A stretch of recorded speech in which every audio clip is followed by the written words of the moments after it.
meeting of the 23rd of April 2024 at 6:30 p.m. and welcome all those in attendance. The meeting is being live streamed and recorded. The video will appear on the Council's website and YouTube channel. The public gallery will not be recorded unless accidental and only a participant in the meeting. Namely, a person asking questions at public question time will be live streamed and recorded. If you wish to ask a question at public question time, your voice and image will be recorded and live streamed. If you do not consent to your voice and image being recorded and live streamed to the public, then you might need to leave the meeting. By staying in this meeting, you consent to your voice and image being live streamed and recorded. No other electronic, visual or audio recording device or instrument used to record the proceedings of this meeting without prior written permission from Council. Acknowledgement of country. Before I begin, I would like to acknowledge the Whadjuk Noongar people as the traditional owners of this land and pay my respects to elders past, present and emerging. I further acknowledge their cultural heritage, beliefs, connection and relationship with this land which continues today.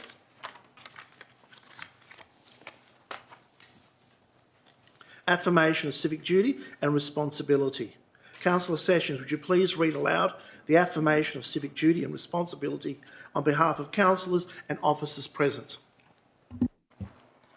Thank you, Mr. Mayor. I make this affirmation in good faith and declare that I will duly, faithfully, honestly and with integrity fulfil the duties of my office for all the people in the City of Belmont according to the best of my judgment and ability. I will observe the City's Code of Conduct and standing orders to ensure efficient, effective and orderly decision-making within this forum. Thank you, Councillor Sessions. Apologies and leave of absence. We have one apology received from Councillor VJ. Leave of absence. There is currently no approved leaves of absence for this meeting. However, I do note we have received a leave of absence, request for leave of absence, which will be dealt with at item 13.1. Declarations of interest. Will the Senior Governance Officer please advise of those declarations made to date, please? Thank you, Mr. Mayor. With regard to item 3.1, financial interests, all councillors and staff present this evening have declared a financial interest in item 12.7, council policy, legal representation for elected members and employees. As required by section 5.693 of the Local Government Act, all elected members present this evening have received approval from the Minister to fully participate in the discussion and decision-making in relation to agenda item 12.7. Would you like me to do the impartiality interest? Sorry, Mr. Are there any Mayor. disclosure of impartiality, please? Yes. In relation to Mayor Rossi, yourself, item 12.1, the Council Policy Tree Preservation Order has declared interest affecting impartiality as you are a councillor on the National Trust of WA and its significant tree protection criteria was revised to create this policy. Councillor Kulczycki, item 12.2, the draft local planning policy, number 11, public art contribution, as he is a proxy to the Public Art Advisory Panel and currently serving on that panel. Councillor Sessions, item 12.2, draft local planning policy, number 11, public art contribution, as Councillor Sessions is the chair of the Public Art Advisory Board. And also Councillor Sessions, item 12.6, the local government reform standardised meeting procedures consultation, as the reform could affect all future council meetings, procedures and decision making, and I'm elected to attend them until October 2025. Thank you, Mr. Mayor. Thank you so much. Point 4, announcements by the presiding member without discussion and declarations by members. Announcements, there's no announcements this evening. 4.2, disclaimer. It is 6:34. I wish to draw attention to the disclaimer notice contained with the agenda document and advise members of the public that any decisions made at this meeting tonight can be revoked pursuant to the Local Government Act 1995. Therefore, members of the public should not rely on any decisions until formal notification in writing by Council has been received. 4.3, declarations of members who have not been given due consideration to all matters contained in the business papers present before the meeting. Are there any declarations to be made by councillors? There are none. 5, public question time. 5.1, responses to questions taken on notice from the ordinary council meeting of the 26th of March are noted in the agenda for Ms Hollands. Ms Hollands, on behalf of Belmont Residents Ratepayers Action Group, Ms Scarfenstein, Mr Van de Koot, Mr Bell, Mr Cardoso, Ms Ransom, Mr Barker, Mr Hitt and Mr Harris. 5.2. Questions by members of the public. It is 6:36 and I open public question time and draw attention of the public gallery to the rules of public question time as written in the question time form. In accordance with section 6.4 of the Standing Orders 2017, members of the public are reminded they must extend due courtesy and respect to both councillors and employees. You must not use inappropriate, objectionable or untruthful expressions or expressions that reflect adversely on the character or actions of councillors or employees. If any expression is deemed inappropriate, you'll be directed to withdraw the expression and apologise. If you do not comply, I will have to end your question. Lastly, I remind and caution everyone present in this meeting on making defamatory statements, especially considering that these proceedings are now broadcast via live streaming. Section 0.2 of the City Standing Orders state members of the public can ask up to 2 questions and have no more than 2 minutes per question to allow time for everyone to ask their questions before the proceedings continue. However, as presiding member tonight, I will allow up to 4 questions per person. Presently, I have 10 members of the public who have given prior notice to asking questions.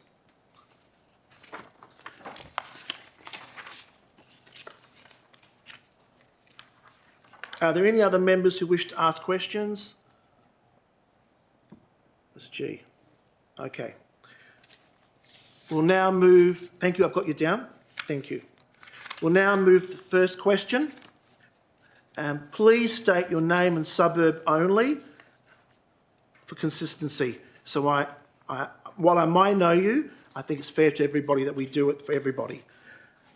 Ms Hollands, please, on behalf of Bragg.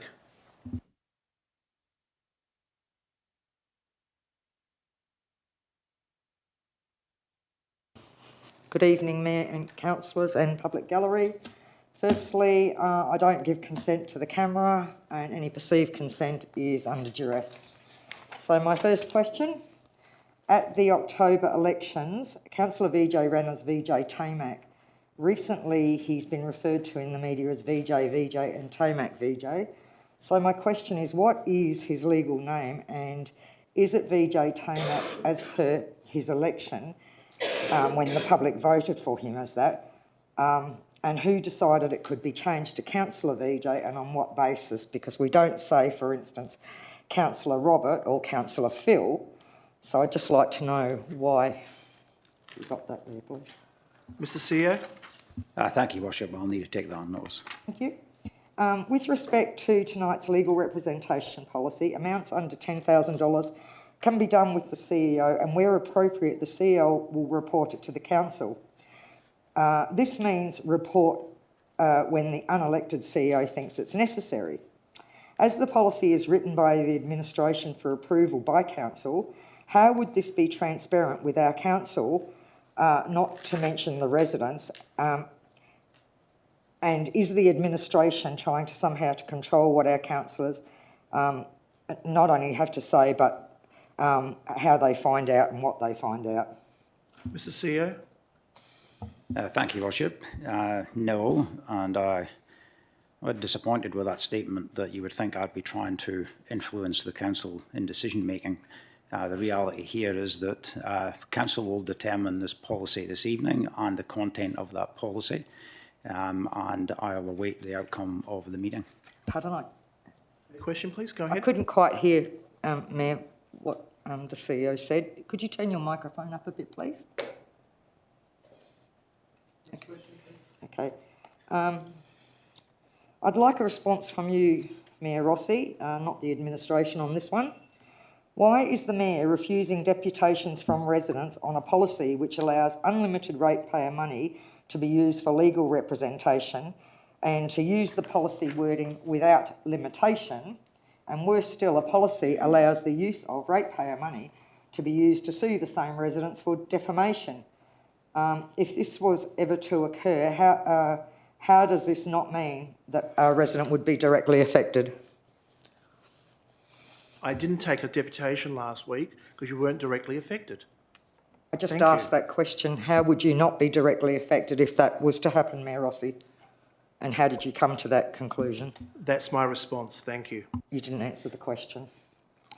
Last month, I asked what section of the Act or regulation state you have to leave the meeting if you do not agree to being live streamed. The response was it was not directly legislated, but council gives residents the chance to leave if they don't agree to the possibility of being captured. Some members of the public don't give consent because the Act allows them to be there and there's no requirement in the Act that they say they must be on camera. A comparison about filming a quiz night and people having the chance to say they don't want to be filmed was explained because the quiz is not legislated. So my question is, given there is no legislative requirement for residents to be on camera at a council meeting and the quiz is not legislated, why is it those attending the quiz are given the option to not be on camera, but those at a meeting are not given this same option? There's inconsistency between these two, and it's sort of a bit ad hoc, so I'd like to know why one is and one isn't. Mr. CEO? Thank you, Worship. It was quite clear with the recent government reforms that all Band 1 and Band 2 councils must live stream their council meetings. And it's quite clear if you're participating in this council meeting, as you are this evening, then that needs to be live streamed. Thank you, Worship. Could you just tell me what section actually says that the residents must be on camera? They must have voice, yes? Sorry, could you lower your tone? I'm sorry, Ask the question again, please. could you please tell me what section of the legislation specifically says that they must be on camera? I appreciate they have to have voice, yes, but where does it specifically say they need to be on camera? Thank you. Mr. CEO? Thank you, Worship. I believe we answered that last month and it's contained in the minutes. Actually, that I didn't get an answer, that's why I'm asking it tonight. You didn't give the section? Thank you, Worship. As I said, the state government were quite clear that Band 1 and Band 2 councils need to live stream their council meeting. You're participating in this meeting and that needs to be live streamed. Okay, my personal question, shall I do that Yes, now? please go ahead. Okay. Given that the summer's been so hot and we've lost a lot of trees due to the heat and lack of rain, will the city consider planting additional trees to what had originally been planned for this planting season if they can get enough supplied of a suitable quality? Mr. CEO? Thank you, Worship. Yes, we are considering planting additional trees as a result of this hot summer and some deaths that we've encountered throughout the city. Thank you. And whilst the heat might be a one-off, and hopefully it will be, has any discussion taken place regarding increasing the tree watering to 3 days from the existent 2 for newly planted trees? And if requested, would council consider increasing the budget for the watering if needed, please? Director of Infrastructure Services? Yeah, through you, Your Worship. Yes, we actually are increasing the watering of the trees to take account of the heat stress during the summer. Thank you. I've asked previously if the legal representation money that was used for the standards complaints matter has been paid for. Could I please have an update on whether or not the $10,000 has been repaid, and if not, what steps has the city taken to recover the costs? Thank you, Worship. As we've responded to Ms Hollands previously, or perhaps Bragg, that the city will implement the policy as required. Pardon? The city? I can't hear the response, Mr Mayor. As I said to Ms Hollands previously, we have made it quite clear, we've answered this question at least twice before, and the policy will be implemented, and that's the response, Your Worship. So you can't give me a yes or no answer to has the money been repaid? That's the question. Mr. CEO? Thank you, Worship. I've provided my response, but we do not disclose debtors to individuals. Thank you, Worship. Thank you very much. Next question? Tonight, item 12.4 is a First Nations strategy. Do we have similar strategy for our seniors and those with disabilities? And if so, what is the policy called? And if not, is there any plans to do such a policy for a significant amount of people in our community? Mr. CEO? Thank you, Worship. I believe we do, but I'll defer to the Director of Development and Communities. Director of Development Community. Through you, Mr. Mayor, the city has a host of strategies to address the needs of each segment of the community, but I'll take the question and notice, and I'll provide Ms. Hollins a full answer. Thank you. Can you get those mics turned up, because we can't hear them in the gallery? Thank you. Adrian Bell.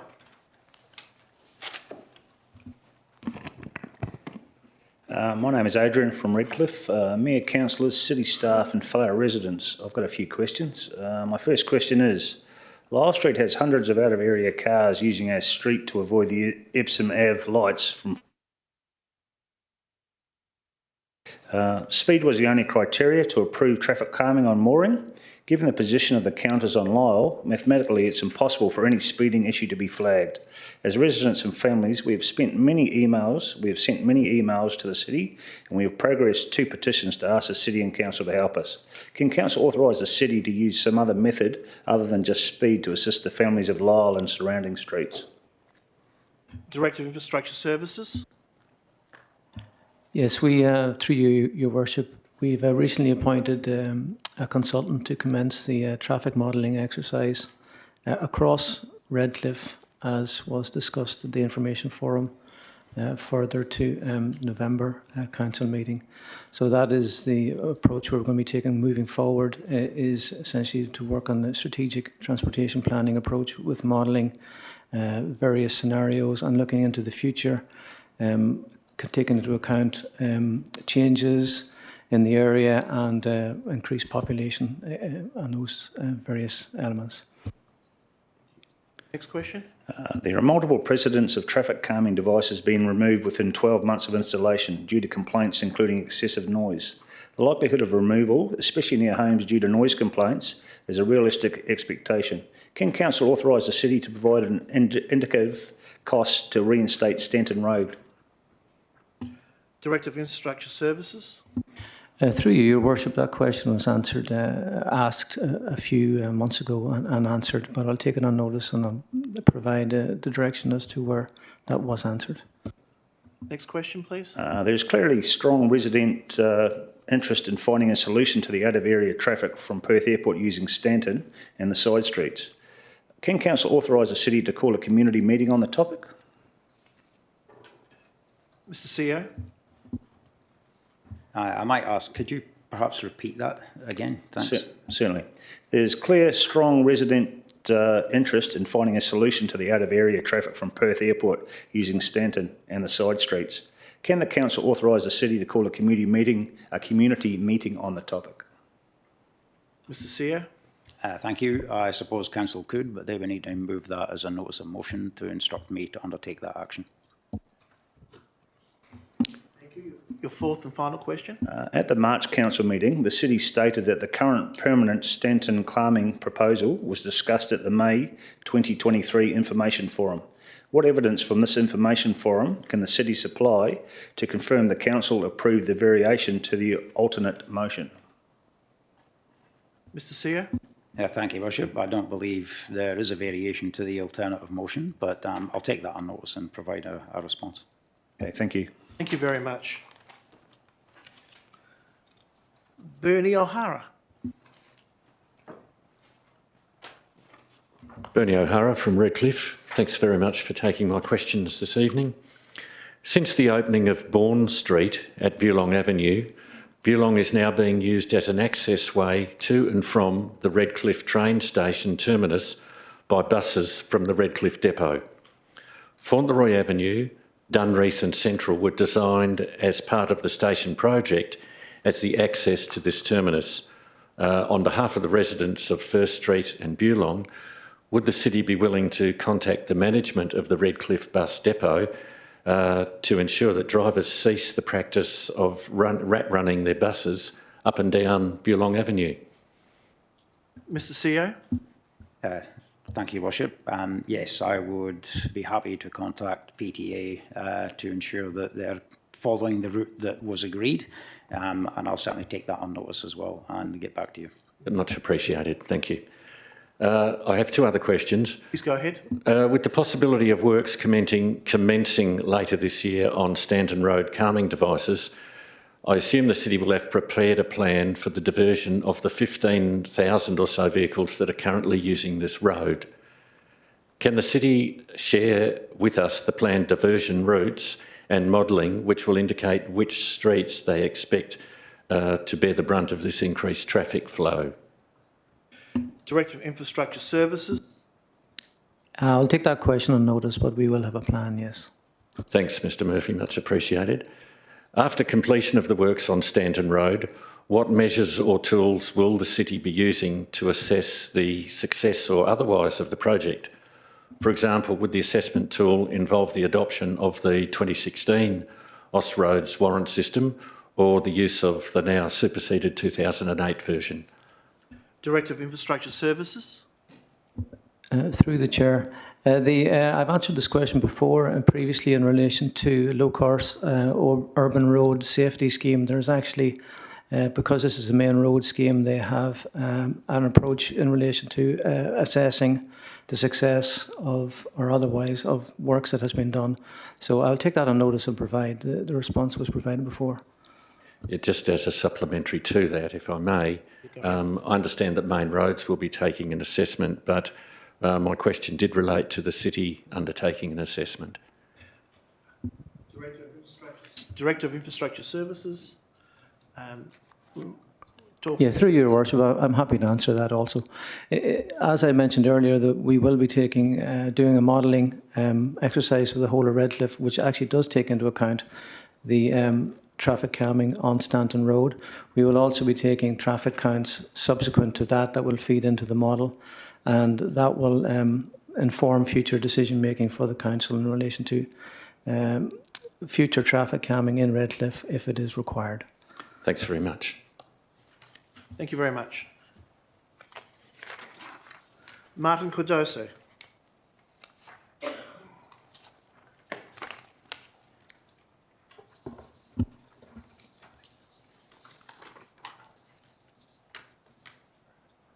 Good evening, Mayor, councillors, city staff and fellow residents. My name is Martin Cardozo from Redcliffe. Many residents remain perplexed about the mooring traffic calming. I recently FOI'd the program. In a nutshell, I wanted to see the business case that resulted in the March 2021 city approval. When I received the heavily redacted documents back, I discovered virtually no evidence of any rationale behind the decision other than speed. The business case is not confidential, nor is it sensitive information. Expenditure of public money requires a process and a business case leading to the approval. In case I'm wrong, and for the record, can the city publish the full business case that resulted in $218,000 of ratepayer money being expended? Mr. CEO. Thank you, Worship. I'll take that on notice. Next question, please. Thank you. The city could have installed just 2 speed humps mathematically to bring Mooring Street under 50. Via FOI, the initial project sought 4 speed humps over the entire street. Bear in mind, no other street in the city has speed humps on its entire length.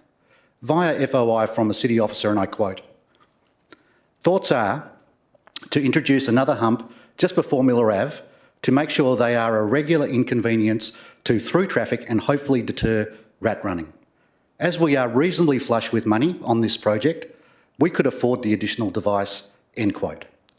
So we are flush with money, we are flush with money to deter rat running. The city installed 5 speed humps instead of 4. I'm not an engineer, but so we are flush with money does not sound like an engineering term. There is absolutely no transparency in the current operational system of applying ratepayer money to traffic calming. What can council do to restore confidence that our ratepayer money is not being spent subjectively, without a system and under duress? Mr. CEO. Thank you, Worship. I'll take that on notice. In February last year, I first came to the council to ask if there was a matrix or weighting system that is used to install traffic calming. The city took the question on notice. Subsequently, the response was no. Notwithstanding, a few months later, the city's warrant system emerged, a matrix point scoring system, but its use is discretionary. Of the long list of criteria listed by the city, only speed was cited as a reason for the mooring traffic calming. If speed alone is the only criteria to support traffic calming, half the city would have speed humps. That was the inference of the Lyle petition rejection. From months of questions, sadly I can confirm, no warrant system assessment was completed because mooring would not have met the threshold for action. Further, the intersection of mooring and Victoria had a crash ranking of nearly 2,000, that by the city's own subjective assessment is classed as a very low ranking for action.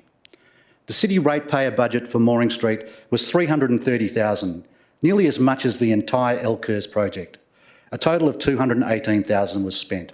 That money could have been used to fund the entire wider Redcliffe plan.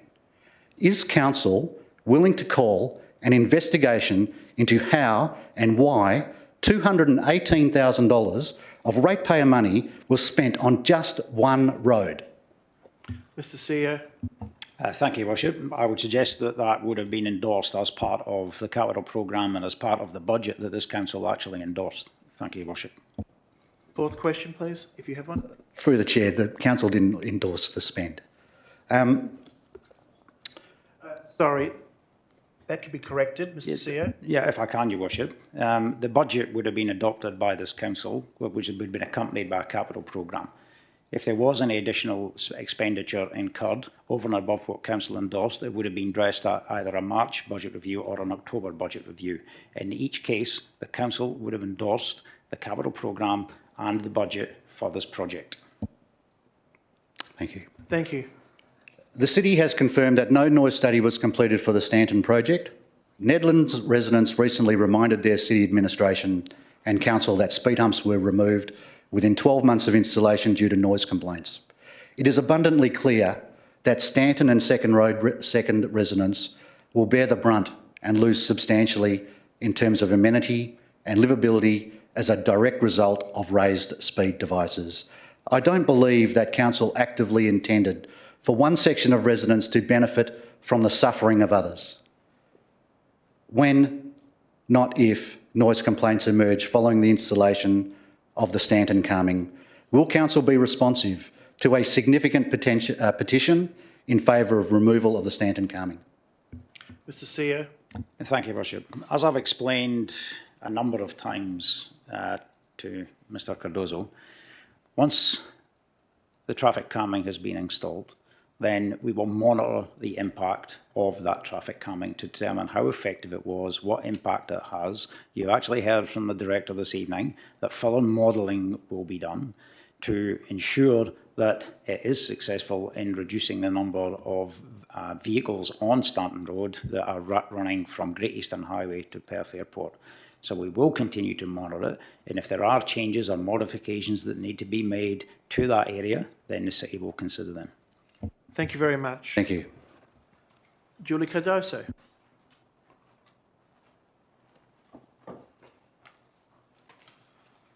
Good evening, Mayor, Councillors, City staff and fellow residents. I'm Julie from Redcliffe.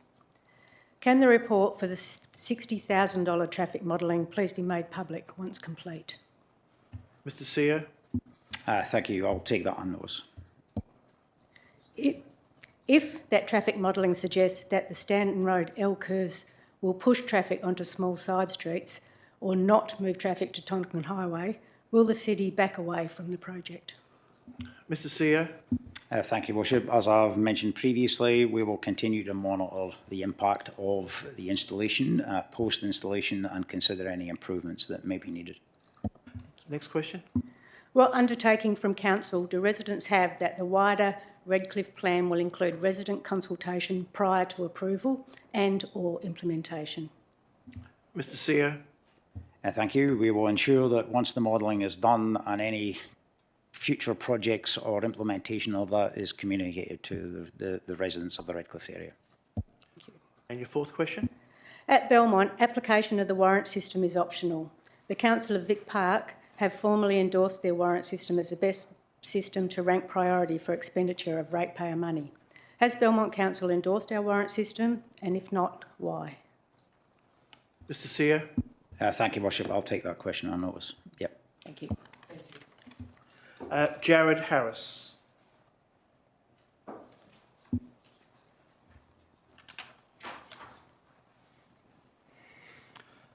Good evening, Mr Mayor, councillors, city officers and public gallery. I'm Jared Harris of Cloverdale. My first question comes from the First Nations plan. In the background of the plan on page 69 of the notes, the city summarises past performance on whether goals in the previous 2015 plan were met. The success rate aside, this assessment of our past performance to the plan seems a valuable part of improving how we do things. A thorough assessment of what goals were set, what were met and what circumstances changed the plan is a critical tool in making the next set of goals better. Can an assessment of the previous plan's success please be provided when strategies, policies and plans are presented to council and the public? Director of Development and Communities. Through you, Mr Mayor, I'll take the question on notice. Next question. Thank you. The February 2023 resolution on Stanton Road traffic calming instructed the city to install temporary traffic calming devices in 2023 between Lyell and Epsom. It is the only instruction council has given to implement traffic calming there. The city says it is implementing this instruction through the Stanton Elkers project, which is permanent instead of temporary, this year instead of last year, and much more extensive. Permanent is not necessarily an upgrade from temporary. In the case of a plan whose success is uncertain, temporary is better for obvious reasons. Does the city consider permanent infrastructure to be substantively different from temporary infrastructure? Director of Infrastructure Services.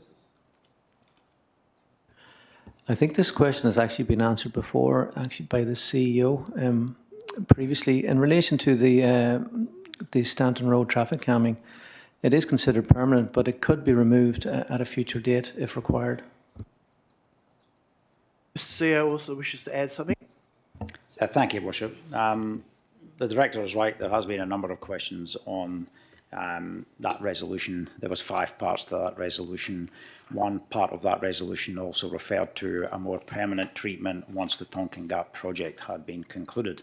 The Tonkin Gap project has been concluded, but as the Director said, temporary or permanent, once we have the results of the modelling, then we'll be in a position to determine whether or not that was effective or whether any changes need to be considered for the Redcliffe area. Thank you, Your Worship. Any further questions? Pardon, I'm still not clear on whether temporary and permanent are considered substantively different if there's an instruction to do one or the other. Mr CEO, can you answer that question? Yes, thank you, Your Worship. As I said, there was 5 parts to that resolution, and one part was to consider a permanent solution once the Tonkin Gap project had concluded. That project has concluded. There has been significant delays with this project as a result of lighting and needing to get approvals from Western Power, which delayed a number of things with this project. And as I've mentioned previously, we will continue to monitor the implementation, and once we have the modelling and the results of that, we'll be in a better position to determine whether or not anything needs to be removed or whether further traffic calming is required in the Redcliffe area. Thank you. Any further questions? Yes, the discussion in that February 2023 meeting recorded why 2023 was chosen as the time frame, which was to provide temporary relief for residents during the Tonkin Gap roadworks. Now that crews have moved on, the instructed time frame is passed and the installation is no longer for that reason. Does the city accept that the change in installation time is a substantive departure from the original resolution? Thank you, Worship. Again, I've responded to this previously. I don't believe this is a significant departure from the original resolution. Again, we will monitor the installation, monitor the traffic post-installation, and if there's any modification to Stanton Road, Lyell Street, Morrison, or any other road in the Redcliffe area, that will be taken into consideration. Is there a 4th question? Final question, yes. As the what, when and where of this instruction are not the same as the city's Stanton plan, why were these changes not returned for council for approval?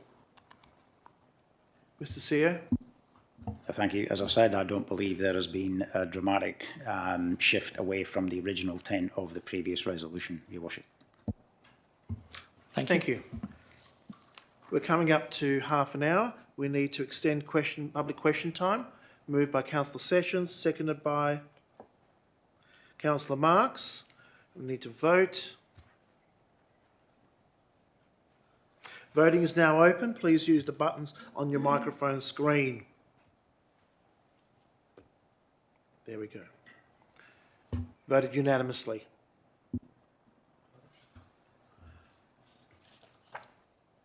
Luigi Rossellini, please come forward. Thank you, Mayor. First, thank you to you, Mayor, for the under 25 years celebration. It was very, and council section, they were present there. I saw them very active. And congratulations for the council to organize the celebration. It was very well patroned and I think the people very enthusiastic. And also, I noted that probably 80% of people was from overseas like me, so nice to see so multicultural. Anyway, I coming back to the business. The first issue I have is a long-standing issue for years. Many times I report to the housing, what you call the state housing, and to the Shire itself. Many times I report the issue 272 Hardy Road in Cloverdale, really. And the issue I report to the department again 3 times. They asked me to give feedback, and the issue is still there. I called a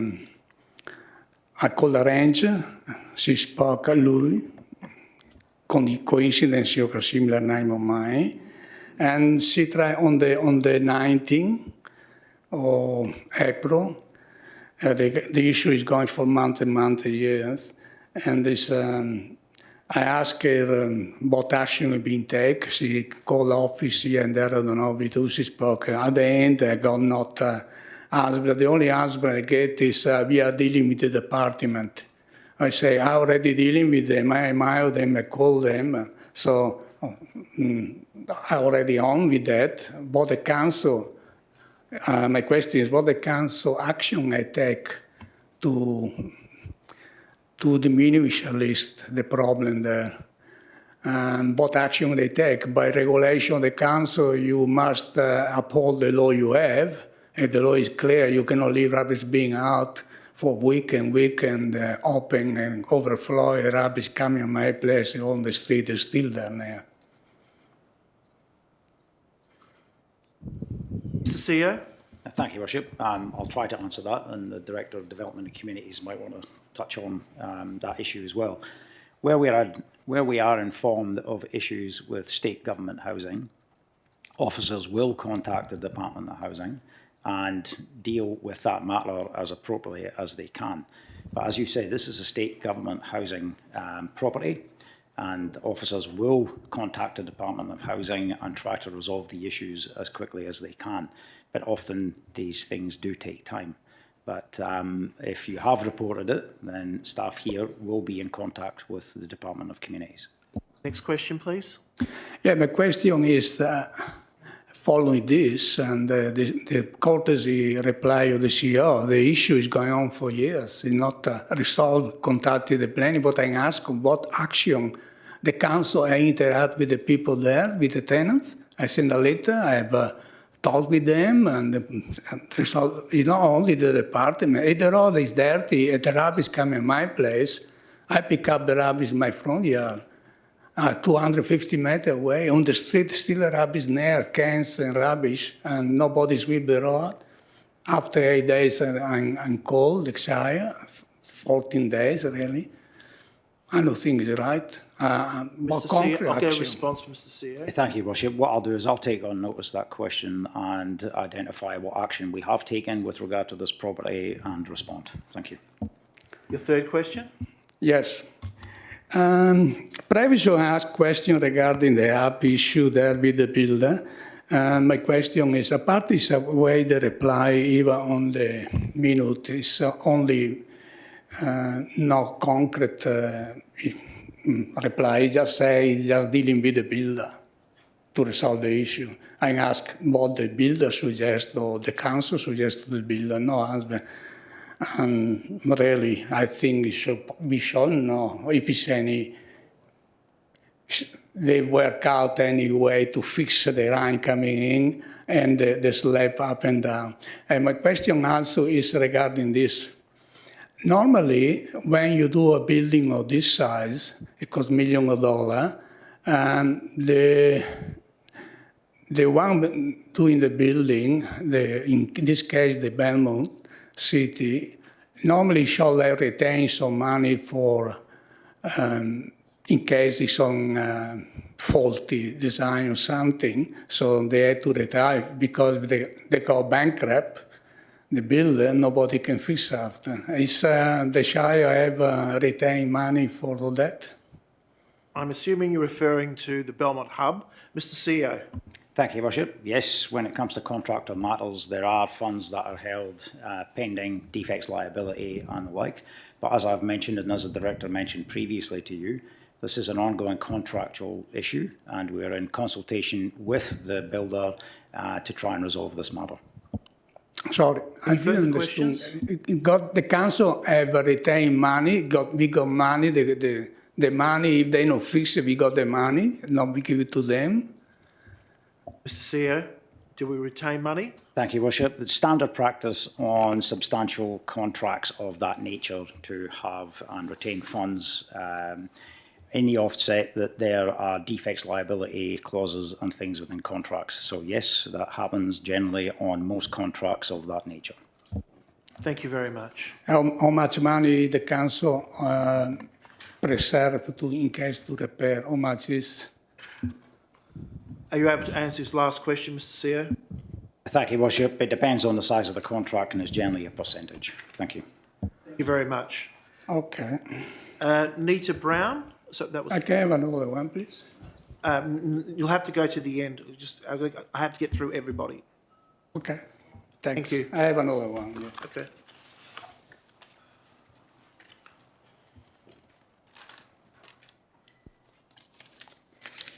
Good evening. My name's Nita Brown of Belmont. Firstly, I don't consent to being videotaped. It'll be under duress. Thank you. Down Hardy Road, we have near Great Eastern Highway, we have signs, parking signs, 4-hour limit parkings, but the cars are parking there all day, 24/7, and more often than not, you can't get in and out the driveways on some of the units, and on Fridays it's very, very difficult to get our bins out, for the bins to be emptied, and I'd like to know if the rangers would do something more about that, please. The Director of Development and Communities, who looks after rangers.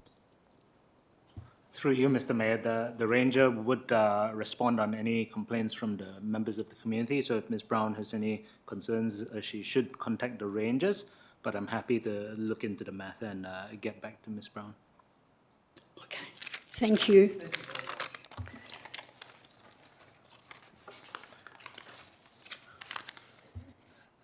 Bella Scaffenstein.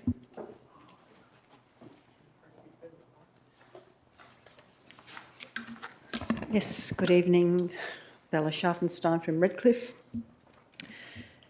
There's a lot of questions going backwards and forwards about Stanton Road, and I think part of that is because the decision-making process remains somewhat opaque, to me anyway.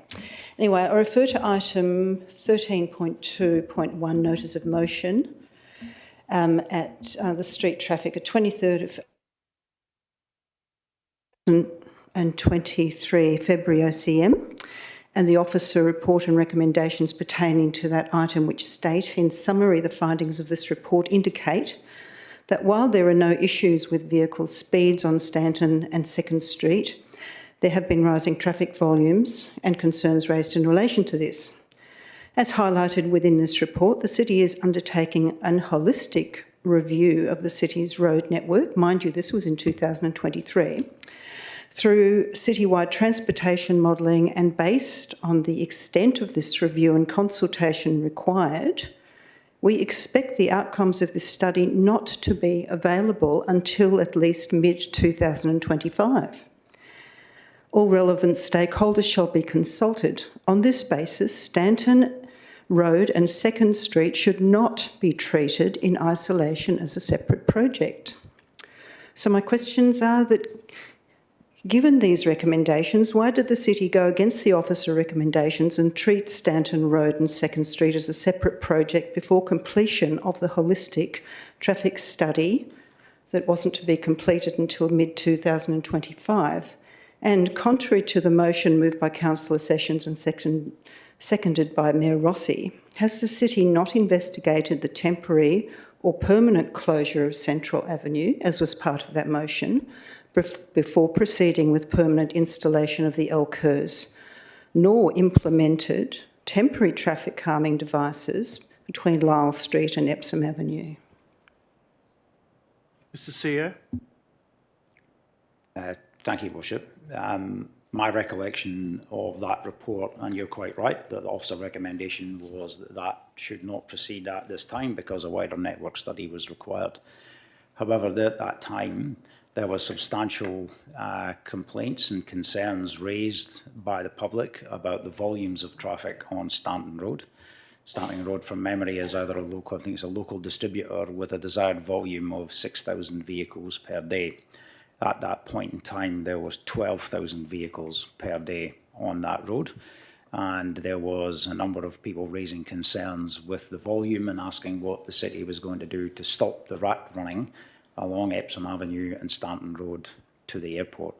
So I believe Council, in their wisdom, moved that alternative recommendation based on the traffic volumes on Stanton Road and the number of complaints that the City and councillors had received. Next question. Okay, well, in March 2018, the City stated Stanton Road is currently a local distributor road under MRWA road hierarchy and recognises that many local distributors carry in excess of their designation as their physical geometry can cater easily for much larger traffic volumes. Stanton Road can physically carry in excess of 12,000 vehicles per day. The City is more concerned with overall traffic speeds and driver behaviour on these roads rather than solely looking at traffic volumes. So I do recall that there were a lot of complaints at that time already about the 12,000 vehicles per day. So that was the City's answer at that time. So why has the City reversed its previous position and is now acting contrary to its officer recommendations as outlined in 2018? And why is it pushing ahead with the deeply unpopular LCURS project? Mr. CEO. Thank you, Worship. In answering that, I guess the challenge that we faced at the moment was that there was substantial rat running, and the councillors were trying to prevent that rat running continuing. At its peak, I believe in December last year, there was 16,000 vehicles a day on Stanton Road. So I believe Council, in good faith, were trying to resolve the rat running issue that has persisted on Stanton Road since the closure of Brayley Avenue. And I believe that's why Council has made this decision. And as I've stated previously this evening, we'll continue to monitor the traffic volumes and the traffic flow post-installation, and once we have the overall modelling of that area, and that modelling also includes modelling if Central Avenue was closed. Thank you, Worship. Next question, if you have one. Yes, I realise there was a motion made, and that was the one I referred to, but there was no mention in that motion particularly of permanent traffic calming. So the other question is, was there an officer recommendation and concurrent motion at the information forum of 30th of May for the City of Belmont to budget the $354,407 to install the permanent LCURS in Stanton and 2nd, that the majority of elected members voted to approve at that information forum? Because I can find no record of the elected members voting to approve permanent LCURS. Mr. CEO, but before I go to the CEO, we don't vote at information forums. I did believe that, so that's why I'm querying where the motion was for the permanent installation of LCERS.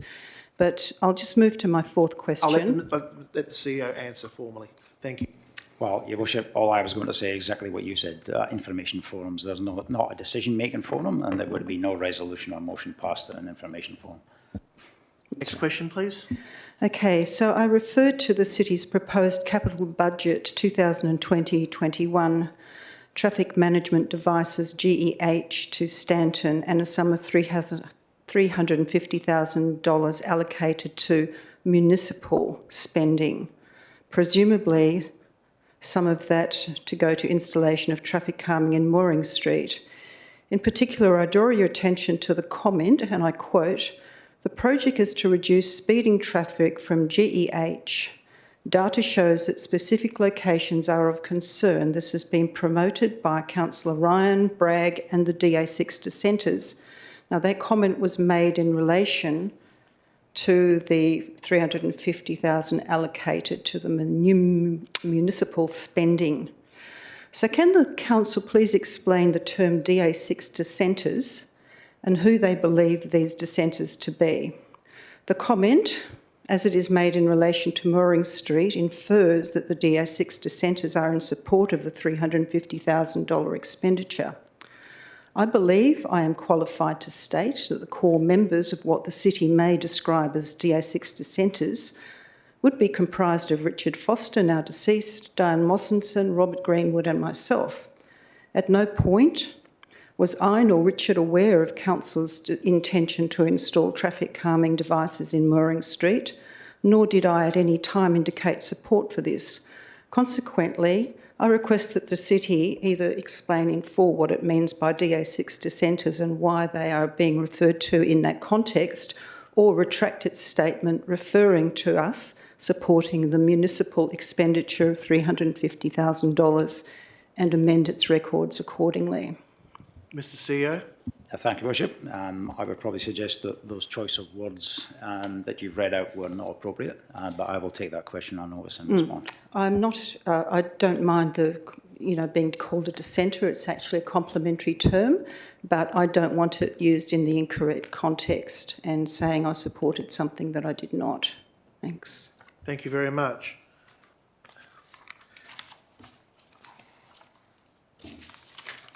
We move to Ms. G.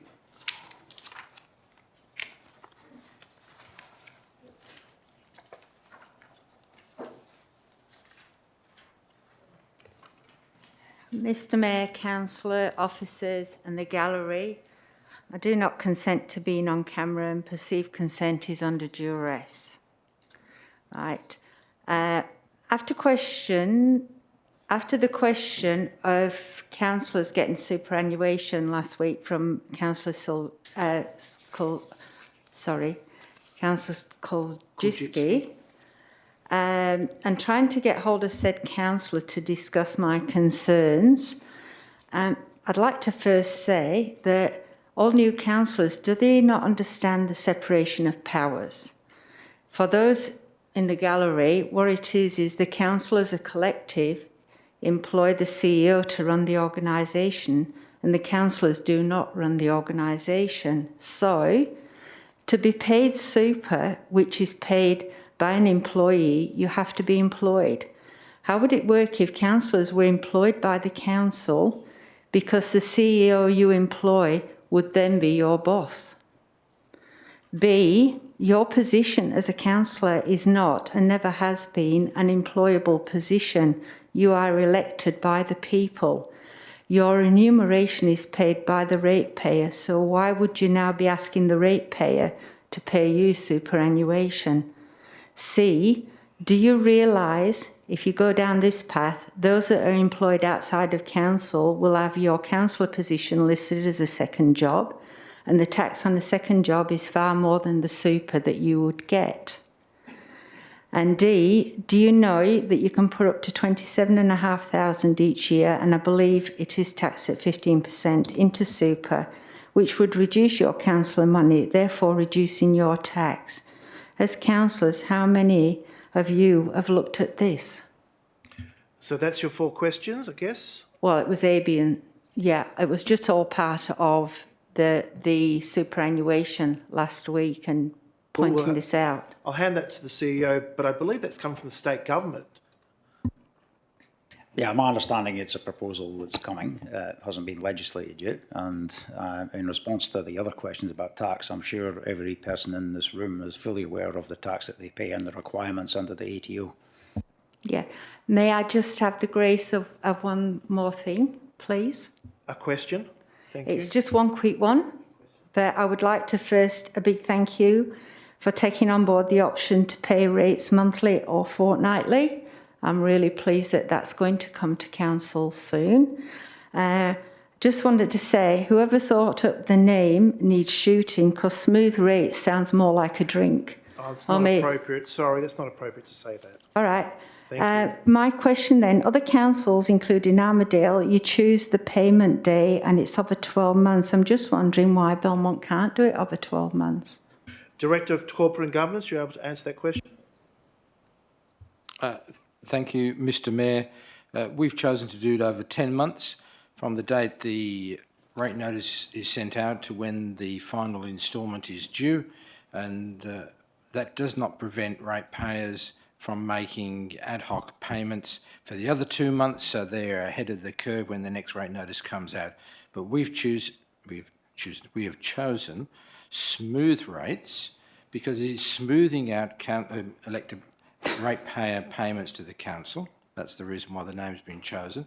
I think it's a good name, exactly what it does. And secondly, we've chosen 10 months because it works in with our systems. Thank you very much. Thank you. Move back to Luigi. You had one question.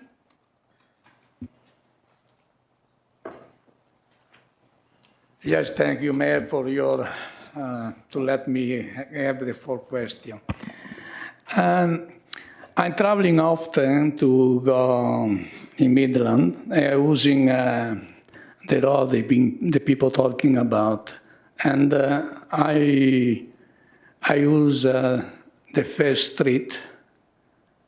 The first street is the one you put a few times you put a device to take the speed. So I hope if the council they're doing the work there, they notify anything regarding that piece of road apart the traffic. My question is, they notify something to the council is a problem with the road there or not?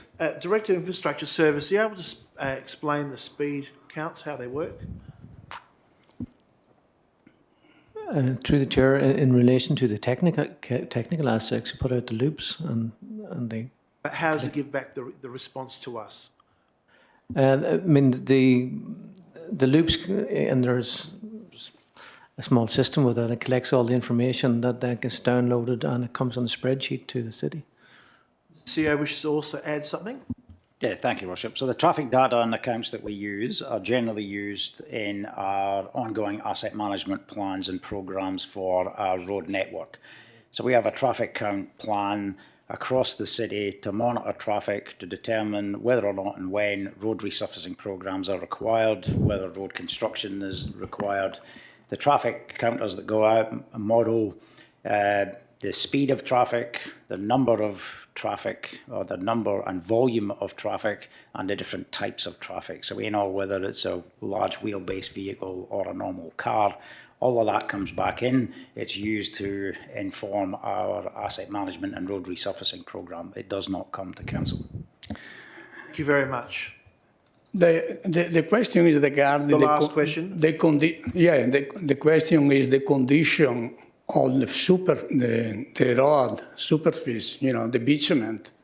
So at the side, where is the crossing bridge or the drainage is very uneven, and when you pass the bridge, you go further, you go the former road going to the airport, and after soon on the left is a tree, and there are the root there of the tree on the road, probably 5 or 6. Every time you drive on, my back is so. And where is the drain? It's very unliving road, can cause an accident. It's very bad. And I wonder if anyone report that. When my question was regarding that. If not report, they shall have an inspection at least now and fix the problem. Thank you. Director of Infrastructure Services, maybe we can go down and have a look at what was raised. Yeah, I'll take that on notice. Thank you very much. I now close public question time at 7:30. I'm sorry, did I miss somebody? Oh, I apologise. Did your hand go up? We didn't see your hands up. Sorry? Your name, sorry? Please go up, Ron.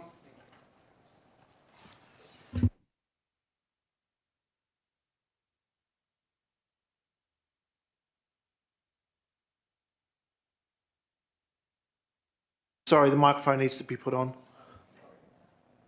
There we go. Oh, there we go. Thank you. I trust you heard me make that greeting just then. The Mooring Street traffic calming questionnaire said, and I quote, "The city has received numerous complaints regarding the use of Mooring Street as a through road for traffic entering or exiting domestic airport terminals from Great Eastern Highway."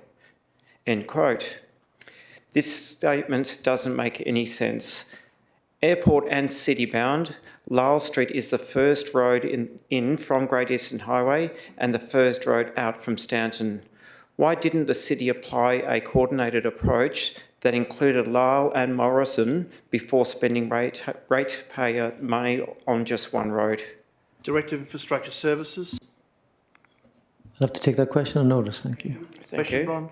The engagement, community and stakeholders policy objective is to foster and encourage the participation of community and stakeholders in the decision-making process. The decision to install traffic calming on the entire length of Stanton affects thousands of local residents. What's the point of having a community engagement policy when that policy doesn't trigger community engagement on a main local road and for such a substantial project? Mr. CEO. Thank you, Worship. I have answered similar questions over the last 8 or 9 months, and the response is the same. You heard Ms. Schaffenstein talk about the officer recommendation in that report, and Council moved an alternative recommendation. That's why I have to implement that recommendation. That recommendation did not make reference to wider consultation with regard to the installation. Next question, please. Thank you. Can the city publish the total number of homes that received direct mail advising them of the Stanton project last year? And can this number be broken into Stanton, second and adjacent corner homes? Mr. CEO. Yeah, thank you. I'll take that on notice and confirm. And the final question, with reference to the key goal of reducing traffic volume on Stanton, the city has stated that the most objective measure to assess the degree of success will be the traffic volumes prior and the traffic volumes after the traffic calming. Given Stanton will be permanently altered, can the city publish the target or success post-traffic calming volume number? If no post-objective measurement number has been set, can we ask why? Mr. CEO. Thank you. I'll take that on notice and confirm. Thank you. The director may be able to add Actually, something. the Director of Infrastructure Services has something to add. Yes, through you, Your Worship. We've answered that exact question a few months ago, but I will take it on notice and direct to the answer. But I can actually explain what the answer was. I answered it earlier. This is a main roads programme, and they have their own criteria for assessment after works are done. I think I answered this question to Mr. Cardozo a while ago, but we'll take it on notice and give the same response again. Thank you. Thank you. Next person. Sorry, could you repeat your name? I couldn't hear it in the corner there. It's Julie. Thank you. Christine. Sorry. My name is Christine from Redcliffe. Mayor, councillors, city staff and fellow residents. The traffic on Lyell has become unbearable since the speed humps were installed on mooring? How long do we have to wait until the council addresses all the rat running on the other side streets that lead to Great Eastern? Director of Infrastructure Services. Through you, Your Worship, as discussed earlier, we have started a modelling exercise to look at all of the Redcliffe area. I anticipate that we would have a report back on that late September, early October. Question? Unlike mooring, Stanton is a local distributor road that thousands of local residents use and rely on daily. The extensive traffic calming devices will affect smooth and effective access for emergency vehicles where seconds count. Did the city consult emergency services, in particular St John Ambulance, and what was their response? Director of Infrastructure Services. I'll take that question on notice. Question? For safety purposes, residents have a right to know how many seconds the traffic calming devices on Stanton and second add to the journey from Epsom to Central. Can the city please publish this time figure? Director of Infrastructure Services. Through Your Worship, I'll take that on notice. Fourth question, go ahead. The Activity Centre planning strategy adopted at the February council meeting showed traffic calming around the Redcliffe Station neighbourhood. Multiple traffic calming devices were plotted on Canona, Boulder, First and Bulong. This is a coordinated approach by the Planning Department to increase resident amenity, safety and reduce rat running. What role will planning play in the wider Redcliffe plan proposed, and when will residents see the plan? Director of Infrastructure Services. There will be a wide consultation process with stakeholders, and there'll also be a community engagement process on the planning exercise. And as was noted earlier, the report will be made available. Thank you. Thank you very much. And that being no more further questions, a closed question time at 7:37.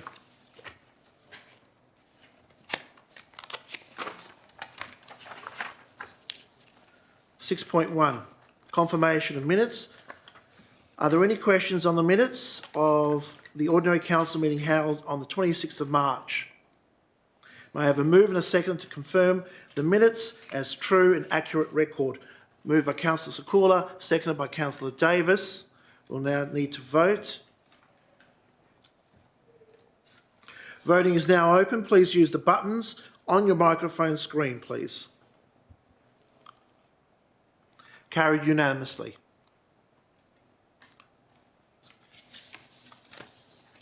Matrix for the Agenda Briefing Forum on the 16th of April 2024. Are there any questions on the matrix?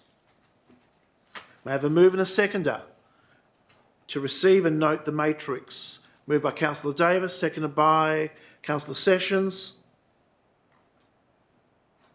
Voting is now open. Please use the buttons on your microphone screen.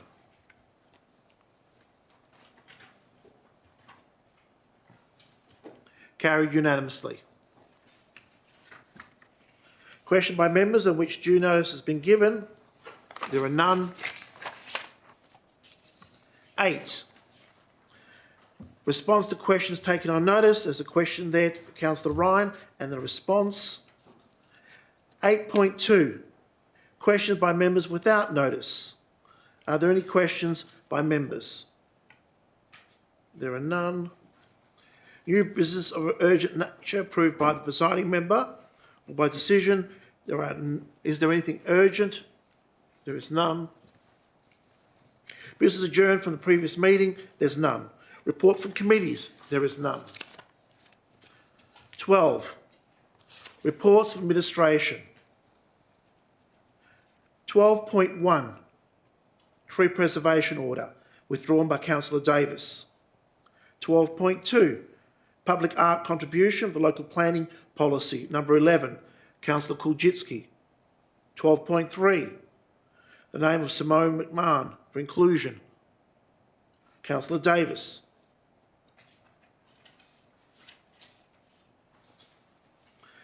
First Nations strategy, 12.4, No. Dedication of land, 510 Greatest Highway. No. Local government reform, standardising meeting procedures consultation. Councillor Sessions. Council policy, legal representation for elected members and employees. Councillor Sessions. Statutory review delegation register, 12.8. There is none.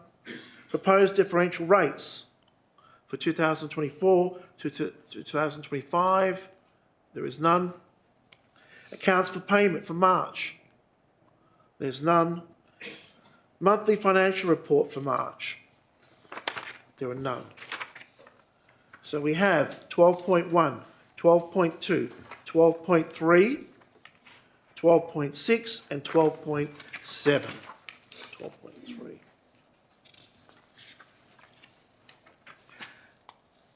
May I have a mover and seconder to adopt the balance of the reports en bloc by an absolute majority decision, with the exception of items 12.1, 12.2, 12.3, 12.6, 12.7. Moved by Councillor Sakula, seconded by Councillor Sessions. Voting is now open. Please use the buttons on your microphone screen.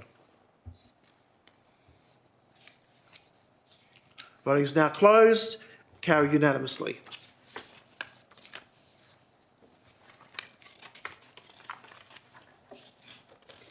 For those people present in the gallery, please note that those items that have not been withdrawn have now been adopted by Council. You're welcome to stay and observe the remainder of tonight's proceedings, or you may wish to leave when convenient. As outlined previously, please do not rely on any council decision until formal notification has been received in writing. Thank you. We now move to 12.1, Council Policy Tree Preservation Order. It's moved by Councillor Davis. We need a seconder. Councillor Sakula. Over to you, Councillor Davis. Thank you, Mayor Rossi. Yeah, I added the eligibility criteria for the tree preservation order policy. There was reasons for these ABC that I have put in here, the three reasons, but the three changes to the eligibility criteria. But the reasons okay, so I'll go through them first. So a landowner may apply for a TPO order to protect a tree on their land. B, a neighbouring landowner may apply for a TPO to protect a tree on the adjacent property if the canopy of that tree overhangs into their property. And C, the City of Belmont may serve a TPO upon a landowner for the protection of a tree on their land or a tree that overhangs their land. So this is in accordance with the local planning scheme number 15, but it wasn't actually part of the policy, very clear in the policy, and I wanted to make that quite clear because we have mentioned this before at council, and I know Mayor Marks has mentioned this before. What we don't want to happen is significant trees being cut down because someone might come along and just put a TPO on it. And that might be at a cost to the owner of that significant tree. So that's one of the reasons why I think it's quite specific to have those 3 points of who can put the TPO on a significant tree. And you have to have a relationship and a clear connection with that tree, that significant tree. So a connection is an owner, and a connection is someone who benefits from that canopy of that tree. So they're the reasons, and also another reason is somebody just can't go around, or you just put a TPO on, and then people with significant trees might think, oh, someone might put a TPO on that, I might prematurely cut it down just in case. So I think it's ideal to have the owner and an adjacent neighbour. And like I said before, it is in line with the local planning scheme number 15. So that was actually already written in there. That was already the landowner and the adjacent neighbouring landowner were actually, it was stated that they should be eligible to put a TPO on a significant tree. So That's the alternative motion. Thank you. Councillor Sikora, seconder. Thank you, Your Worship. The whole TPO concept is very much a vexed issue, and I can understand the arguments for and against. The policy itself required a great deal of the clarity to ensure that individuals have a very clear understanding how the actual TPO can be applied within our city. I agree with what Councillor Davis has said, and I believe the changes that she has outlined gives a much clearer understanding about this TPO and how it can be better applied to our city. Thank you, Your Worship. Anybody else wish to speak on the matter? Councillor Kulczycki. Thank you, Mr. Mayor. This policy will address the existing gap in the local planning scheme, which does not currently contain assessment criteria relating to the appraisal and management of TPOs. This poses risks to the city, as outlined in the officer's report. Although this policy will not be cost neutral, given the high threshold of a tree to qualify the strict assessment criteria, I accept that the environmental and social benefits from preserving our significant trees will outlay and balance the significant investment the city has committed towards administering this policy. The alternative motion presents a reasonable modification that prevents potential activist activity to be engaged by third parties and encourages those with a genuine connection to a tree that may qualify under this policy to proceed with the TPO application. Accordingly, I encourage elected members to support this motion to support better planning outcomes and those for the environment and social outcomes. Thank you. Anybody else wishes to speak on the matter, for or against? Councillor Marx.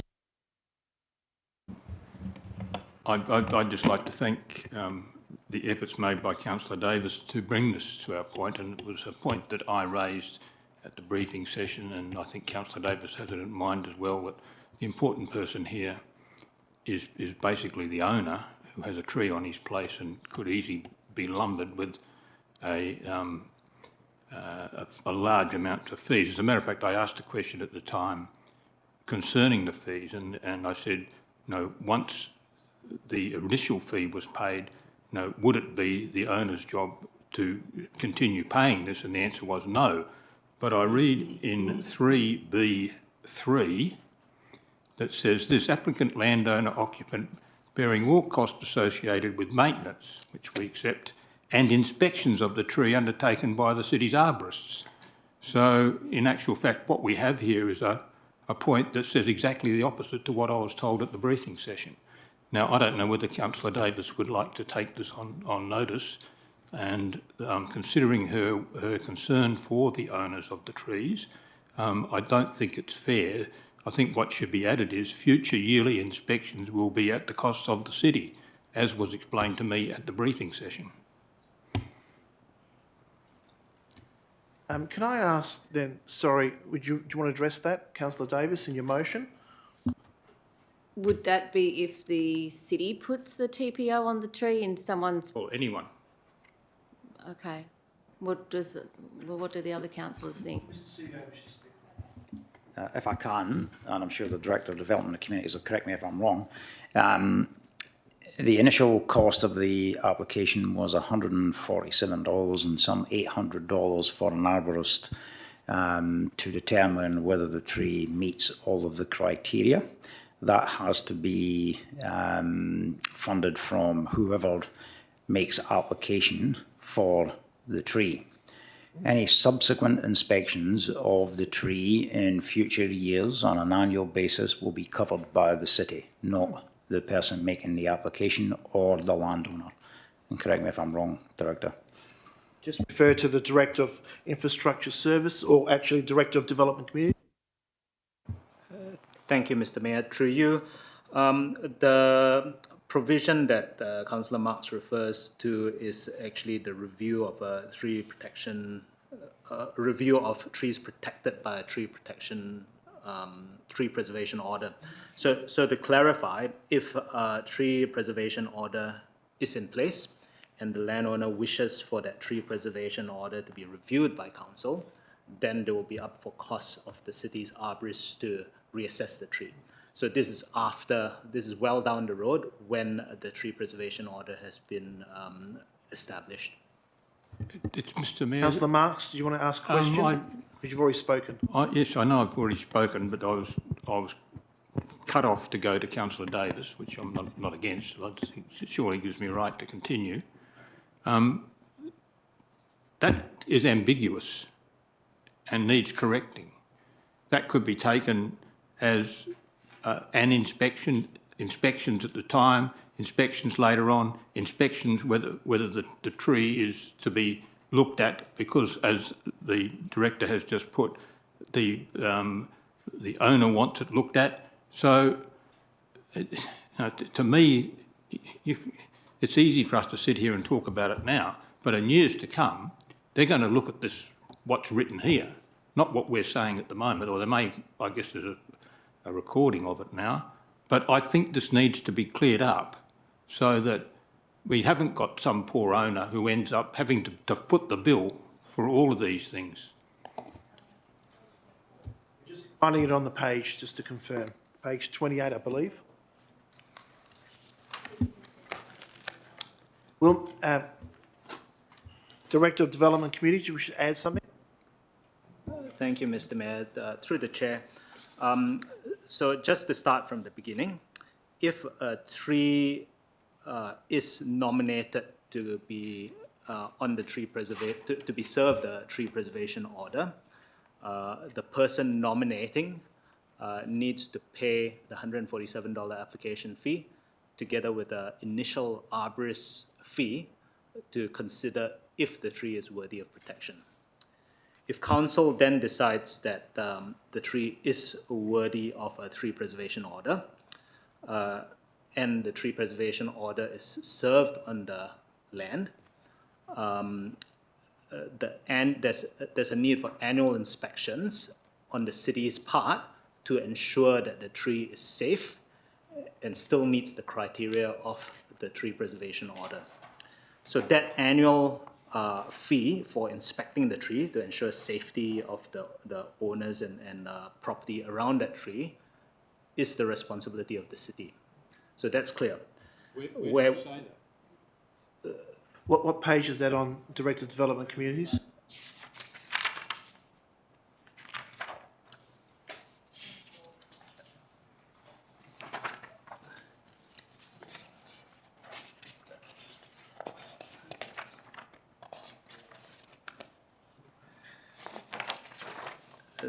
Through you, Mr. Mayor, I believe. Mr. Mayor, page 24 is the report, but the actual policy, page 29, it's not clear. Just allow the Director to respond, and I'll get to you, Councillor Sakula.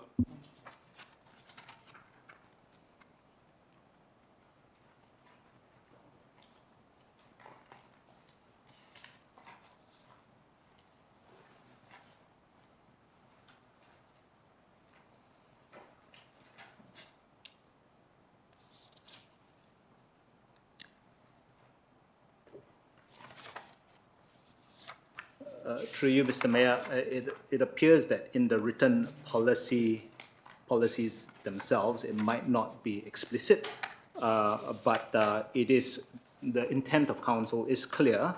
And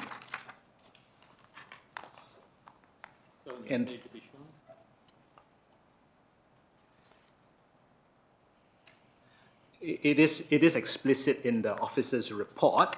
The matter in point 3 of the council policy is clear that it's to do with after the fact that where a tree preservation order has been served. So my suggestion is that the intent of council is certainly clear, and it is the undertaking of the administration that where council determines that a tree preservation order is to be served, then that will be taken into account operationally. Before I go to Councillor Sakula, a question from the CEO. Thank you, Worship. I just might confirm with the Director of Corporate and Governance to determine whether or not the fees that are showing on page 24 of the report, the application fee, the initial inspection and the yearly inspection will obviously be covered in our fees and charges and included in that listing. So I might just ask if that will be the case. Thank you, Worship. Thank you, Mr Mayor. I can confirm that they will be in the fees and charges to the 24-25 annual financial budget. Before I go to Councillor Sakula, Councillor Marx, does that address your concerns? I would like to see it in the actual motion put forward, but it appears that I have no followers, so all of those who believe in this, good luck. You have a question? Over to you. Yes, thank you, Your Worship.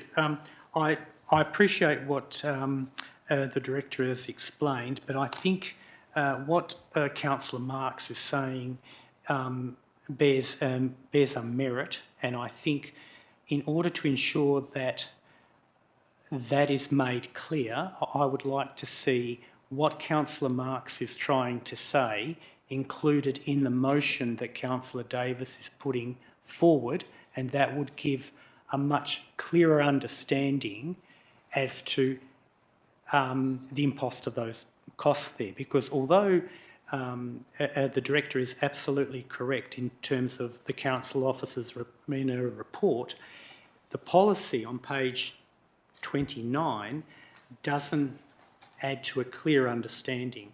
So what I would like to see, please, is for what Councillor Marx is saying built into Councillor Davis's motion, and that would clarify the situation. I will need to go to Councillor Davis and ask, as the mover, whether she'd be willing to modify her. Thank you, Mayor Rossi, but I did want to point out it does clearly say on page 24, the city would then cover the yearly arborist inspection fee through the operational budget. And then I've looked at 29, and I'm not too sure where it says that the. Okay, well, but it clearly says it in fees on page 24. The city would then cover the yearly arborist inspection fee through the operational budget.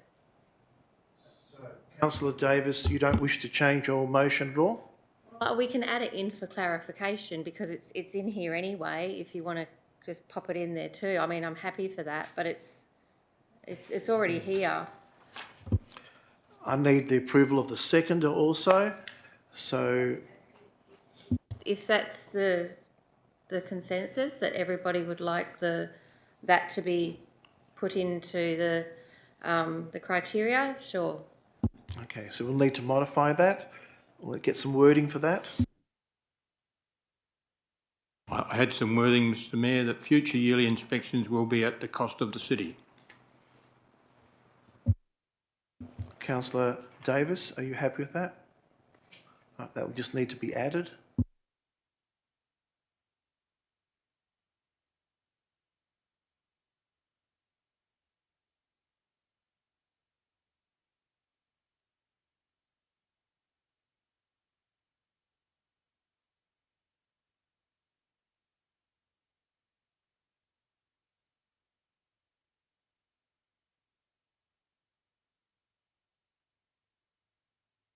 Mr CEO, wish to speak on this?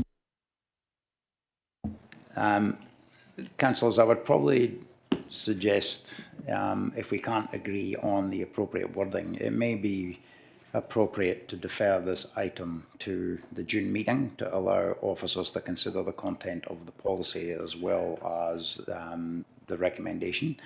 But if you are proceeding with point C, I would suggest that should read future annual arboricultural inspections will be at the cost of the city. Councillor Davis. Mayor Rossi, as pointed out by Councillor Sessions, it doesn't mention the fees in the policy. Is there any in the actual policy? Am I correct in saying that? Pardon?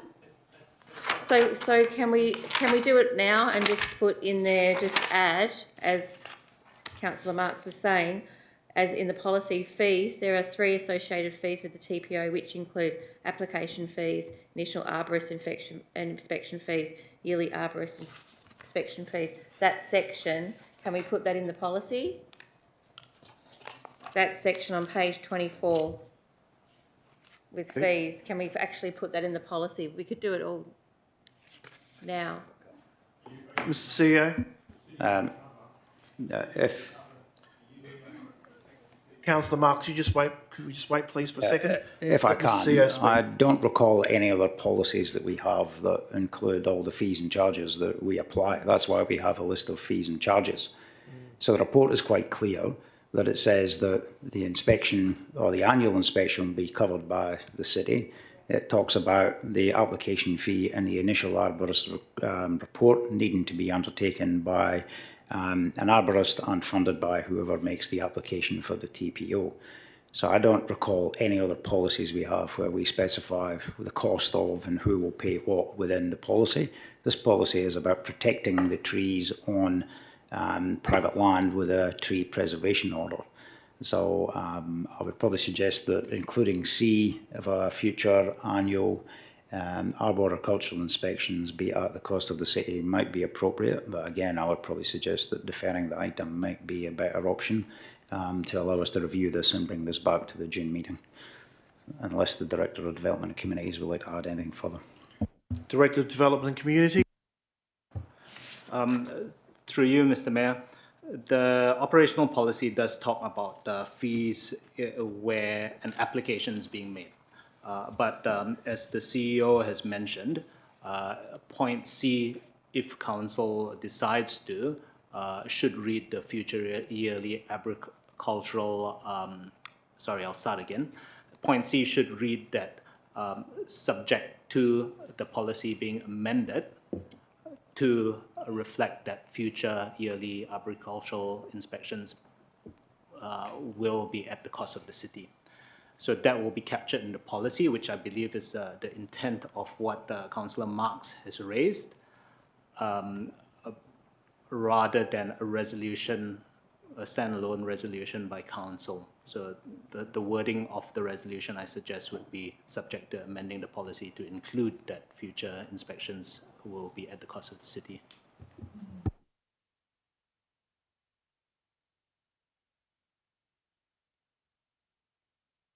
Councillor Davis, are you happy with that, doing Yes, that? I'm happy. Councillor Kula as seconder. So we need to do some changing of the words, which is, if everyone could just be patient.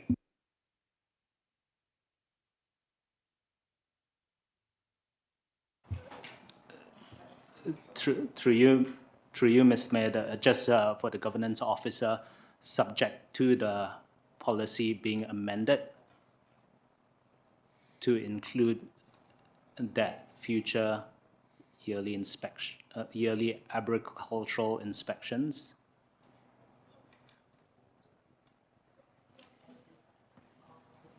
Horticultural.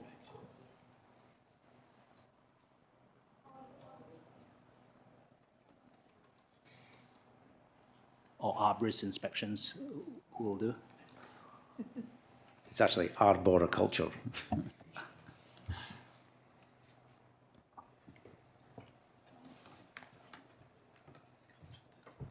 Yes.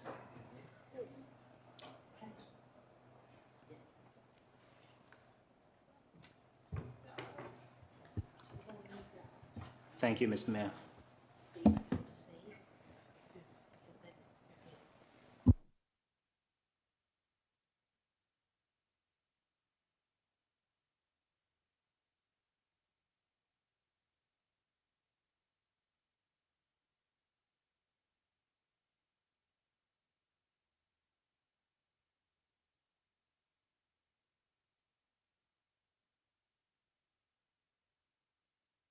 Councillor Davis, are you happy with the additions? Yes.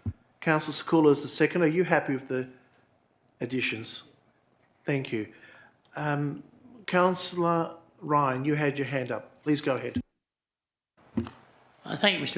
Mayor. Excuse me if I heard it all wrong. Originally, I believe $147 and $800 fee for the arborist when the track was in the tree to be inspected, and thereafter all expenses to be taken by the council. It's pretty. whatever monies are spent after that first initial by the person that wants the tree done, the council's responsible for it. Yearly inspection, I believe we are. Yeah. I think it's pretty plain, straightforward, really. Don't have to be a road scholar to work it out. Thank you. You wish to add anything else? No? Thank you. Anybody else wishes to speak on this? If not, I will speak on it. I see this as a starting point. I appreciate the intent of the alternative motion, but I feel if you want residents to save their trees on private land, which we all do, placing really strict guidelines at a cost of roughly $1,000 up front, in my view, isn't the way to get that to happen. I believe that this policy doesn't go far enough, but we need a starting point, and also we need the state government to lift its game too. We need a mechanism to reward homeowners who retain trees on private properties. That's what it comes down to. In this day and age, a large tree on a property will add value. I know it was one of the reasons that attracted me to my first home in Belmont was the large jacaranda tree that shaded my house in the afternoon. But we need to start somewhere. Let's trial this and see how this goes before we can maybe make adjustments in the coming years. Thank you. Move back to the mover. You wish to sum up? I'm happy for the support. I think it will get through. So.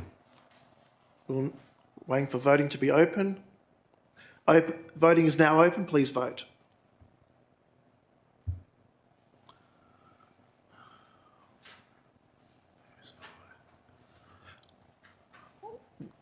I believe there's still someone to vote. And we have everyone voting. Carry unanimously. Thank you very much, everybody.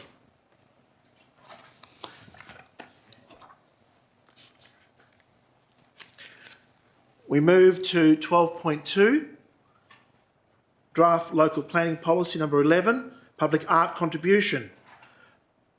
Councillor Kuljitsky is moving it. We need a seconder, please. Councillor Sessions. Over to you, Councillor Kuljitsky. Thank you, Mayor Rossi. The City has successfully administered its public art contribution policy since it was implemented in 2011. Over the last 13 years, the policy has contributed positively to create a vibrant and attractive aesthetic in the vicinity of new developments, directly reflecting the community's desires as documented in the Strategic Community Plan. In this draft policy, we are presented with a consolidation of the learnings gathered from the existing policy and discerning improvements to ensure the community will continue to benefit from an attractive built environment. The reasons for my amendments include: 1, to ensure cash and lieu expenditure is safeguarded to the activity centre or locality where the developer's investment has occurred. 2, acknowledge the efficiency gains and orderly planning outcomes that can be achieved from accepting a cash and lieu contribution to deliver high quality public art outcomes. At the same time, establish suitable controls by means of an upper threshold for cash and lieu contributions to discourage a developer from attempting to reduce their outlays and shift the administrative burden of commissioning art upon the City for high value developments. And 3, clarify that as a principle, architectural features should not be classified as public art to prevent potential examples of ancillary building features being presented by proponent as qualifying public art. These amendments establish that all collected funds are to be expended in the area that they are received, provides a pragmatic approach to cash and lieu contributions, and affords additional coherence for the scope of public art. Thank you. Councillor Sessions as a seconder. Thanks, Mayor Rossi. Just to say that I agree with everything that Councillor Kuljitsky said. Anybody else wish to speak on it, either for or against? If there's none, we go back to the mover. Thank you, Mr. Mayor. I have no further comments to add. Thank you. Thank you. We'll now just wait for voting to be open. Voting is now open. please use the buttons on your microphone screen. Councillor Ryan, please, could you vote either way? No, it's worked now. Thank you very much. The vote is unanimous. Thank you very much, everybody. We now move to 12.3. Consideration of the name Simone McMahon for inclusion in the City's schedule of names for council facilities, roads, parks and reserves. Moved by Councillor Davis, seconded by Councillor Sessions.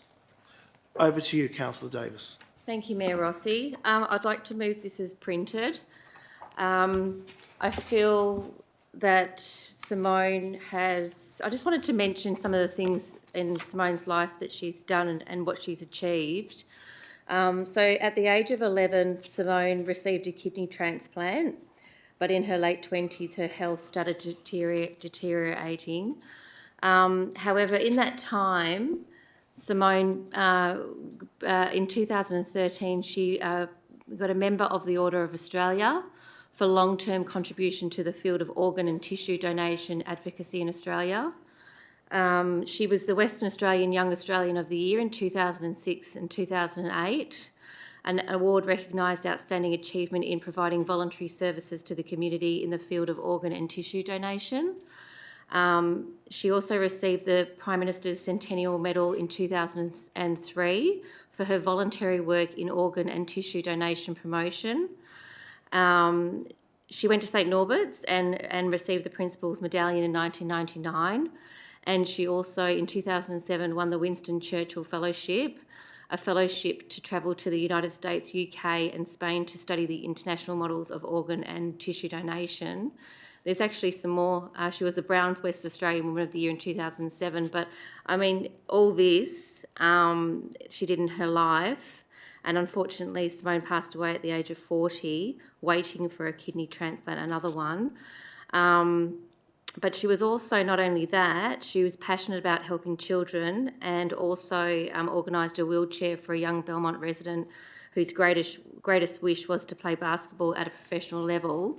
So not only was she an advocate for tissue and organ donation, she was also a mentor to other young people who had access issues as well. And this is something that's quite close to my heart because my father-in-law had a heart transplant and he passed away a few years ago, but his heart transplant gave him an extra probably 25 years of life, so he got to see his grandchildren grow up. So I think Simone absolutely deserves this. I'd love to see something named after her, McMahon, and I'm really happy that the city have taken this her name for a future naming of a council facility. She's well deserving. She's done so much to the people and the young people in Belmont and raise awareness for her cause. So yeah, I just wanted to mention that I'm very, very happy to approve this Simone McMahon as a name on a council building or something like that. Yeah. Thank you. Councillor Sessions. Thank you, Mr Mayor. I agree. I think it's an honour to include Simone's name in our schedule of names, and I would also like to see something named after her quite soon so we can keep her name going, tell people what she did. I think she's very inspirational and should be remembered. Anybody else speaking for or against? Councillor Marks. Just quickly to say that I knew Simone McMahon and I think she's a great person to have on our list, and the very little we can do, or that's the least we can do or say to express our gratitude for what she did for the community. So thank you. Anybody else? More for or against? Councillor Ryan. Yes, I concur with Councillor Marks. This lady did more than enough in 40 years on this earth, and I think she's is entitled to everything that we can do for her so she can be remembered for time to come. If there's nobody else, I'll speak very briefly. I believe we've all heard of this amazing woman, a woman who in 40 years achieved so much and gave so much without expecting anything in return. And I think she's very worthy to go on the schedule of names, and in the future, possibly one day, we can use her name down the track. Thank you. We'll now move back to the mover. Thank you, Mayor Rossi. And just briefly, I just wanted to say that obviously it has to be relevant with the criteria for Landgate, and it does say that in the report it does meet the criteria, so that's good to know. And I'm not too sure if Simone's parents are here tonight. Oh, okay. So yeah, I just wanted to say that I think all councillors are very proud to have her name as you know, on a council facility or on one of our organisation's leased buildings. We'll now move to a vote. Voting is now open. Please use the buttons on your microphone screen. And it's carried unanimously. Thank you. We now move to 12.6, Local Government Reform, Standardised Meeting Procedures, Consultation, City Belmont Responses. Councillor Sessions. Thank you, He's Mr. moving Mayor. it, and I need a second. Councillor Marks. Over to you, Councillor. Thanks, Mr. Mayor. I know that motion doesn't look entirely clear probably for the gallery now, but I don't endorse the city's current responses to the DLGSC and WOLGA, and these are my reasons. As we saw tonight, 15 minutes is not sufficient for public question time, and I believe it should be a minimum of 30 minutes. Otherwise, the Mayor will be pausing the meeting 3 or 4 times, interrupting question time, so that we can extend it and vote. And next, whilst questions written in advance is definitely preferred, I don't believe it should be absolutely necessary. And finally, I don't believe members of the public gallery should be part of the minor breach system, which is a disciplinary framework for council members. Thank you. Councillor Marks is the second. Mr Mayor, I have had some others to add to that, but I'm lost at the moment. But I agree with what's been said there. I would also, I'm trying to think what the other one was, but there are other things I was against. How are we going to handle this, by the way? Are we going to have a vote on the whole thing, or are we going to section certain bits off and vote on them? What's going to happen? At the moment, we're voting for the whole thing because Councillor Sessions has very carefully broken it all down and added there. It's on the screen now. Councillor Sessions. Thanks, Mayor Rossi. I actually do have a question regarding item 4. I actually would like to remove that. That's about the 15-minute down to 5-minute deputation. I've looked into that a fair bit more, and I believe actually 5 minutes is quite sufficient now. Number 4, you want removed? Please. Only if the seconder agrees. Councillor Marks. Yes, no, I agree with that. I think Thank 5 you. minutes is sufficient. And we're just going to give Councillor Marks a second to find his paperwork. Anybody else wishes to speak for or against it while we're waiting for Councillor Marks? Councillor Sekula, your question, or would you like to speak? I've got a question, if Go I ahead. may. Thank you, Your Worship.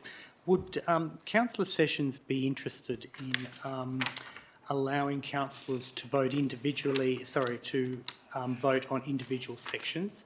The reason that I ask this question is because there are obviously various points that actually resonate well with councillors, but there could be some other items there that may not resonate well, and that's not to say that that what you've done is incorrect. It's just there could be a slight variation or a slight difference in terms of the emphasis of the content of each of those points that may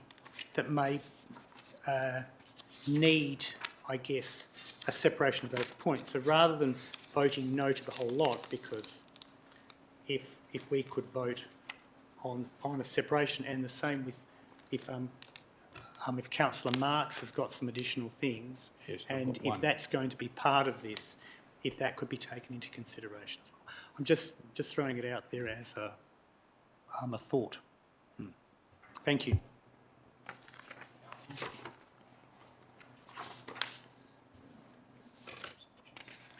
Councillor Marks, are you ready? We need to move on.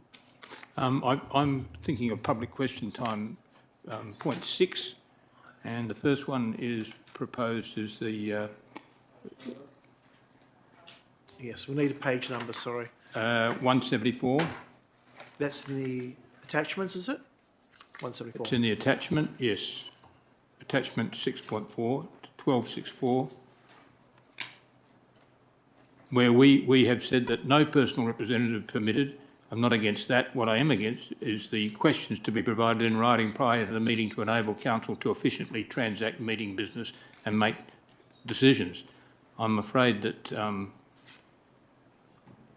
I'm not in favour of writing questions out. I think we should be able to walk in and ask questions off the street. I've always said this. I certainly used that when I was mayor, and I would prefer to see that I'm sorry, continue. Councillor Marks. I believe Councillor Sessions covered that. Have you covered that, Councillor? Yeah, that's in there, yeah. It is in there. I'm sorry, I misheard it. Right. My apologies, and I accept what Councillor Sessions has written. Oh, there's only one thing you want to add. Oh, okay. So Councillor Sessions, that's definitely in there, yes. I thought you said that. Moving forward.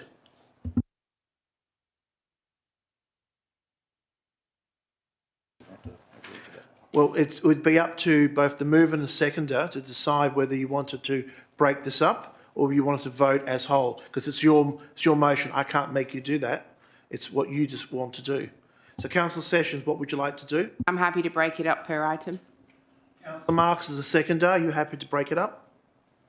Was that a yes? Thank you. Okay.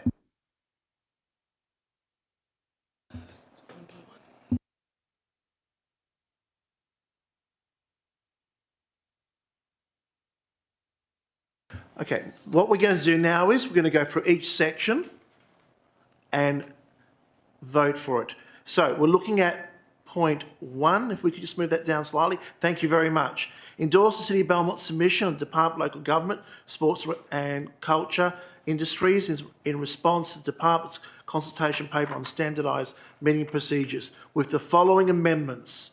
There are 4 amendments. Just give everyone a chance to read them through again.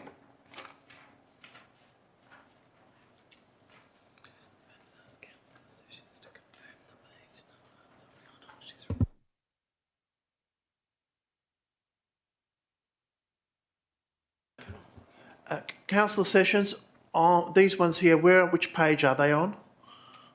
2.6? Page 120 to start with.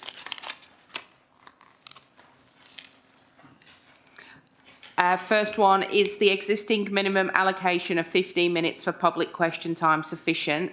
The City of Belmont response is yes, but I would like to change that to no. Councillor Sessions, you have to sum up. Before we can actually vote, you need to sum up if you wish. Do you wish to sum up? No, I've covered it all. I'll read each item out as needed for this. Is everyone happy to vote, or do you wish more time? Right, we now need to vote. Voting is now open.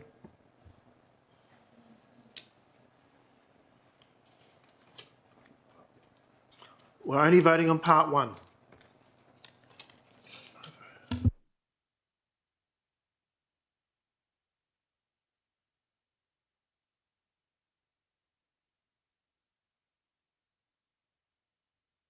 I need you to vote. Councillor Ryan, thank you very much, Councillor Ryan. Carried 6-1. Thank you.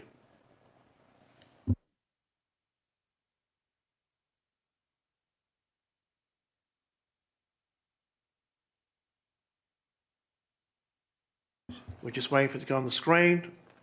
Let's take it slow and let's do it properly. Now we're doing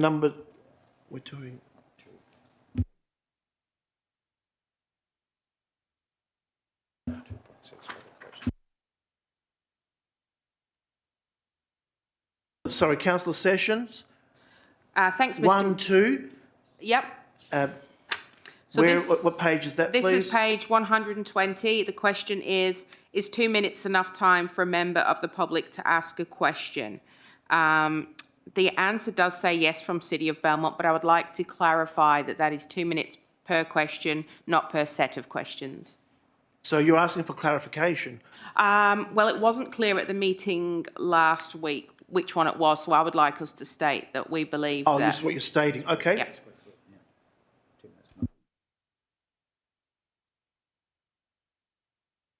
So we need to vote on this one here, even though I believe CEO was to speak. Yeah, just for a point of clarification, on that same page, the question is 2 minutes enough time for a member of the public to ask a question? Not a group of questions, a question. So that's why it's yes. So we believe 2 minutes is sufficient to ask a question. So if they've got 4 questions, like the presiding member allowed tonight, technically they could have up to 8 minutes.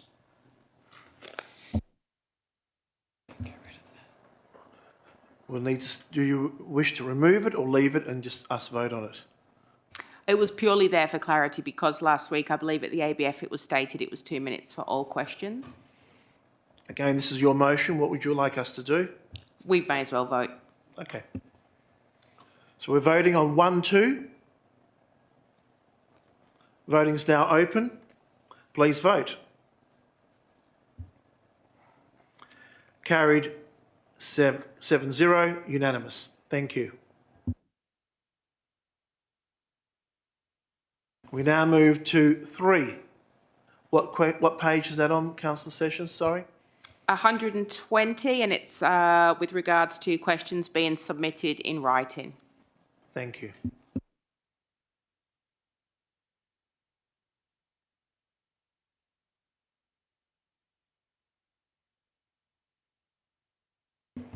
And you are saying there's no need. Is that what you're saying? That's correct. Correct. Okay. We'll now vote.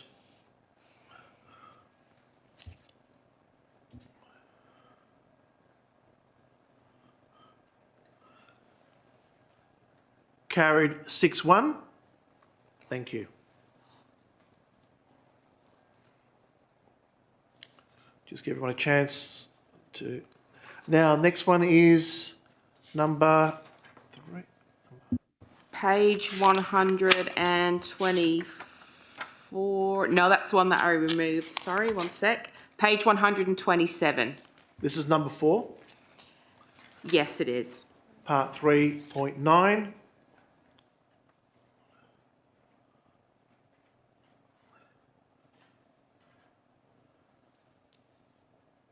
Everyone's had a chance to look at it. We'll now vote unless someone wants more time. Oh, sorry, go ahead, Councillor Sakula, your question?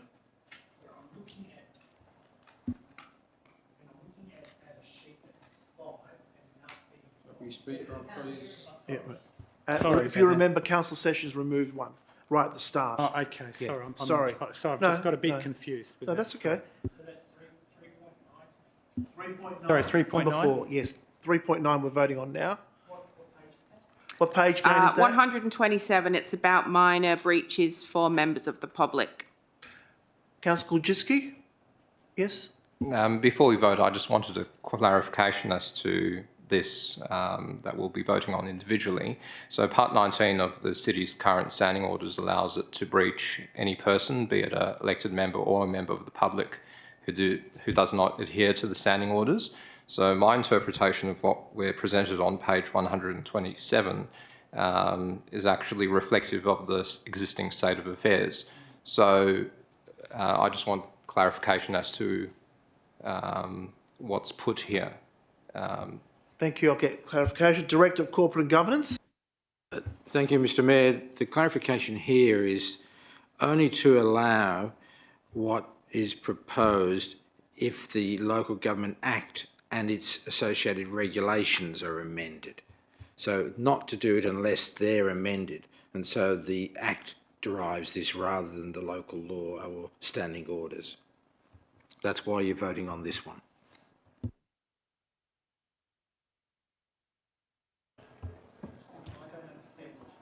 Could you explain that again, please, I'm happy Director? to do so.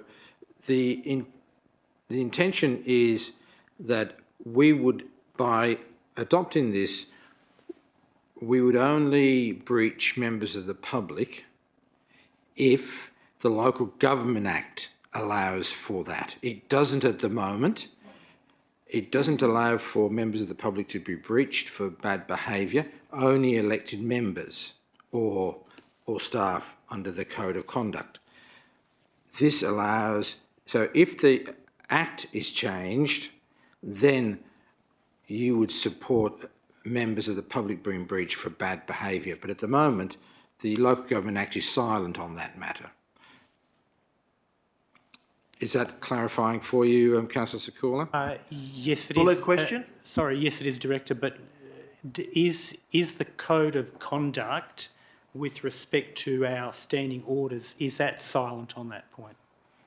Yes, it is. The Code of Conduct is for councillors, committee members and candidates of elections. That's the only ones who can be pinged for bad behaviour. It doesn't refer to members of the public being pinged for bad behaviour. So you would only support that if the Local Government Act made it uniform across all 135 local governments. No further clarifications. We'll now vote. Waiting for voting to be open. Voting is now open.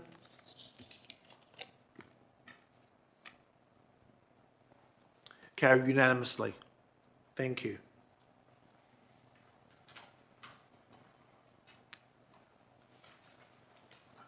We now move to Section 2.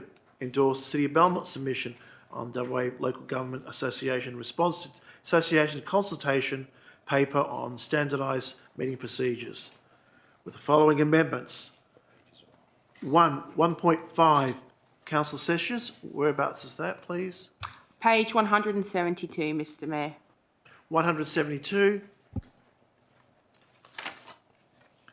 It's yes to yes with the adjournment time of 10 o'clock.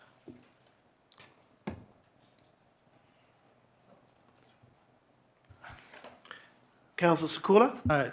Sorry, Your Worship, can Councillor Sessions just clarify what page was that again? Because Yeah, sure. What page, Councillor Sessions? Thanks, Mr Mayor. Page 172. 172. Thank you. Sorry. Yep. Yep, thank you.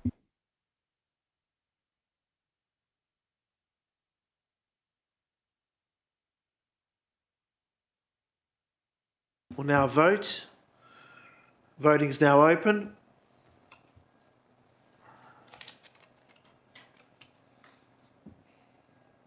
Carried unanimously. Thank you.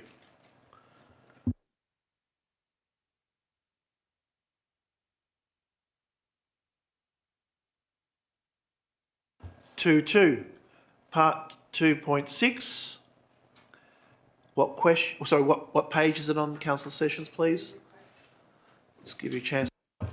Thank you. I've just, this relates again to members of the public having to provide questions in writing in advance, but for some reason, 174, thank you. 174, Mr Mayor. Page 174.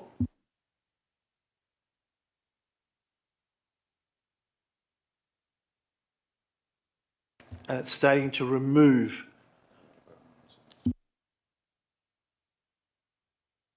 Councillor Sessions, where on 174, please? The top of the page where it says questions to be provided in writing prior to the meeting, just the top of the City of Belmont's response. Thank you. I agree with the part that says no personal representatives, but not the second part of the sentence.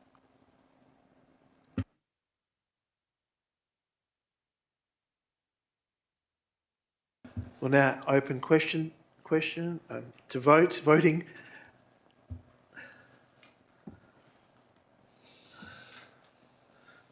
I still need. We still need some people to vote. Oh, we have it. That's it. Carried 6-1, please. Thank you very much.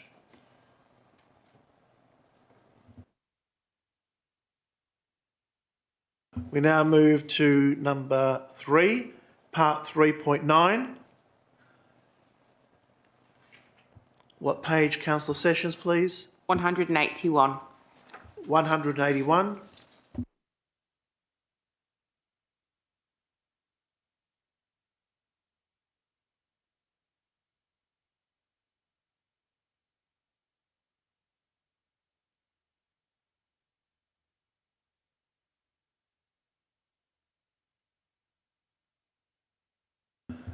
Voting is now open.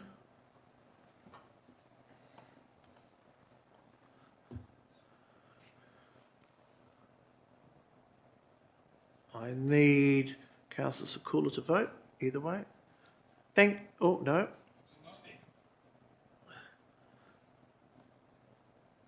Carried unanimously. Thank you, Councillor Sakula.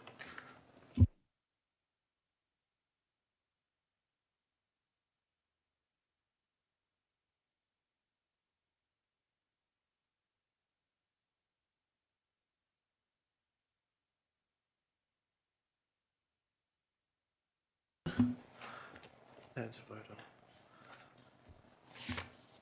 on.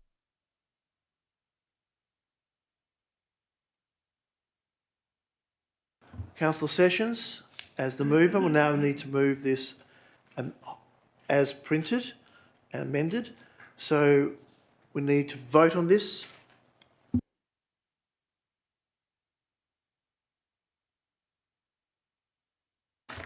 Just getting clarity.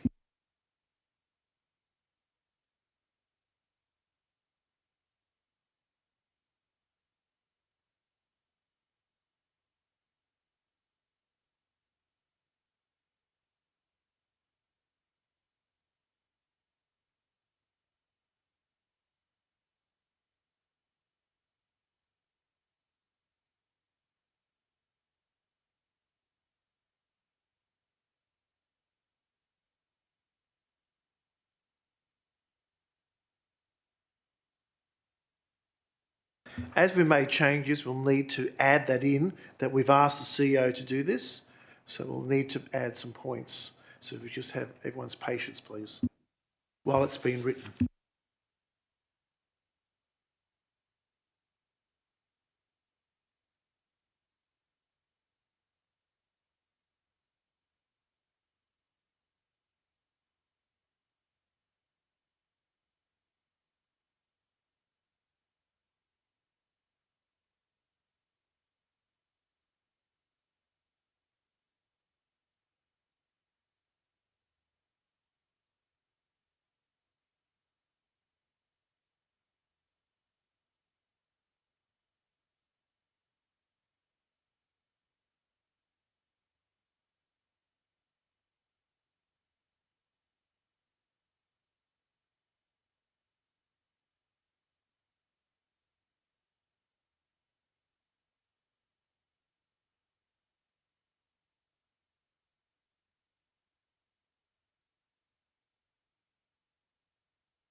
Councillor Sessions and Councillor Marx, you'll need to approve this because we've made amendment to this and now we have to send this to the department and we need your approval of point 3.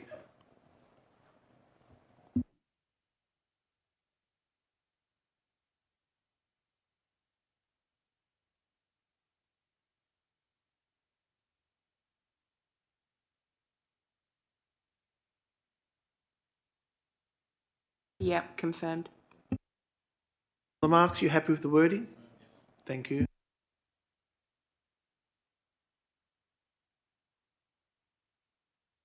So everyone understands. You voted individually. Now we're voting for the whole thing to be sent to the department. Thank you. And WELG, of course, yes. Voting is now open. Please use the buttons on your microphone screen.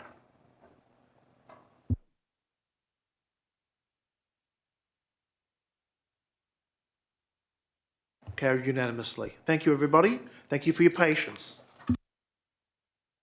Excuse me, Your Worship. Can I just also take this opportunity to thank Councillor Sessions and Marks for allowing us to move through this motion because it allowed us to have a pretty good opportunity to express our views on it. So thank you to both of you. Hear, hear. Thank you.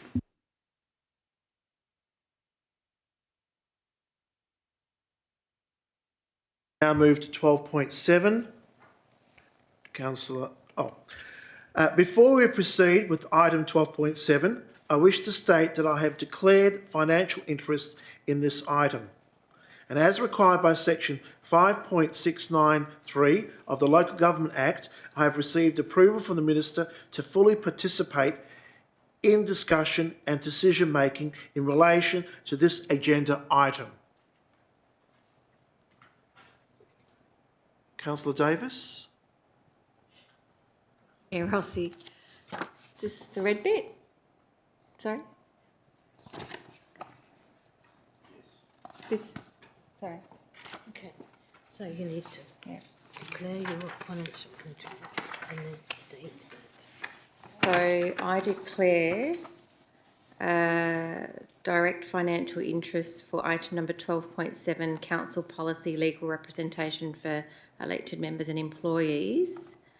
Nature of the interest could potentially be a beneficiary, and I wish to stay for the item.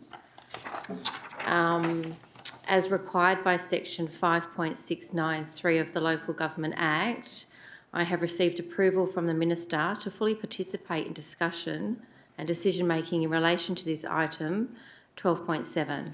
Thank you, Mr Mayor Rossi. Thank you. Thank you, Mayor Rossi. I make a declaration to the extent of a financial interest in being there could be potential financial interest should I seek to utilise the legal representation for elected members and employees policy.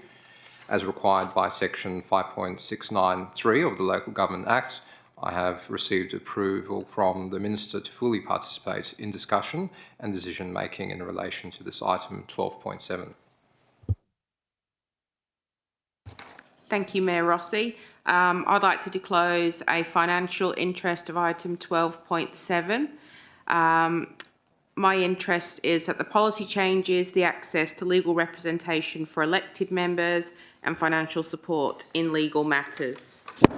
And as required by section 5.693 of the Local Government Act, I have received approval from the Minister to fully participate in discussion and decision making in relation to this item 12.7.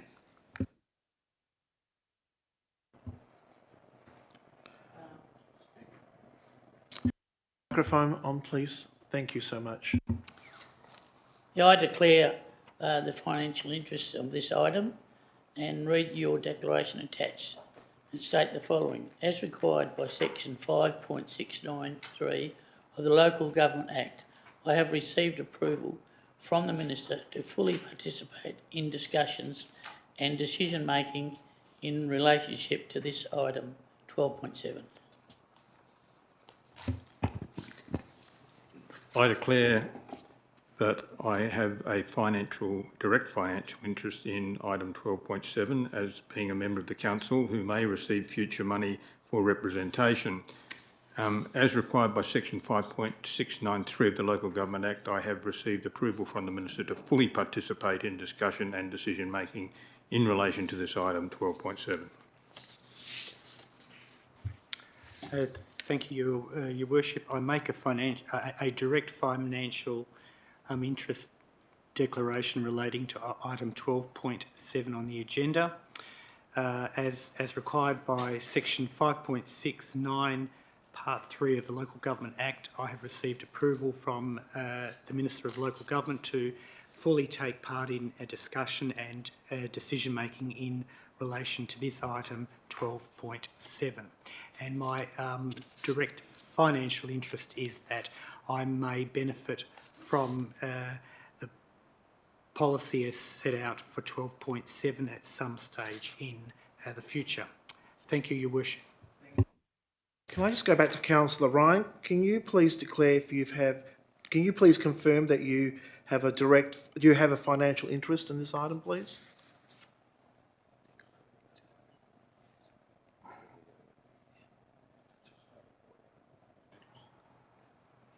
Yeah, so I would say I've got a direct financial interest. Thank you. Yeah. Proceed as normal. We have moved by Councillor Sessions, seconded by Councillor Kulczycki. Over to you, Councillor Sessions. Thank you, Mayor Rossi. I've spent a lot of time on this policy, as have the officers, and my main concerns are with the potential cost to the city, both financially and reputationally, if councillors start suing members of the public and other councillors for defamation. I do believe that by separating the Clause 2 exclusions on this motion into employees and elected members, and ensuring all defamation proceedings by the CEO or a councillor come before council for approval first, we are minimising the risk. The seconder wishes to speak. Councillor Kulczycki, go ahead. Thank you, Mr Mayor. This alternative motion provides a sensible improvement to the draft policy that has been presented to Council for endorsement. The changes also ensure that the policy will sufficiently reflect the requirements of Section 9.56 of the Local Government Act 1995, whilst at the same time balancing the needs for adequate council oversight of the policy as it relates to elected members. The amendment dispenses a split process in where the CEO may exercise their operational judgment for staff-related matters, and council will be responsible for matters relating to elected members and the CEO. As such, I support this motion and encourage fellow elected members to do so also. Thank you. Anyone wishes to speak for or against? Councillor Davis.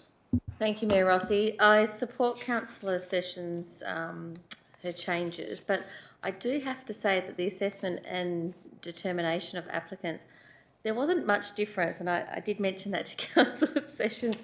I think you still do have to have the CEO's approval, and so I think Councillor Sessions was just making quite a point of it. So it's quite clear to everybody what the assessment is. So there doesn't seem to be too many changes here, but yeah, I endorse it.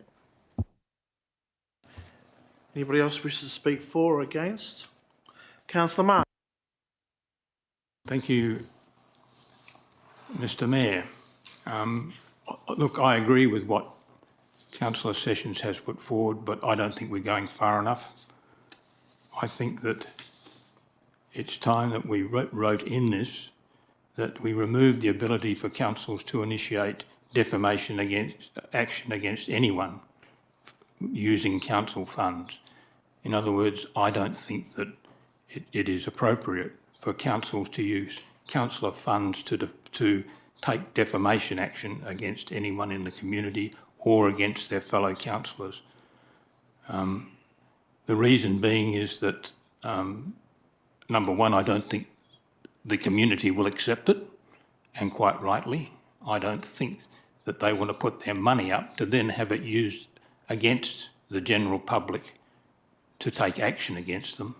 I don't think that's correct. If someone wishes to take action against someone else, great, I have no complaint about that, but use your own money, don't use the general public's money.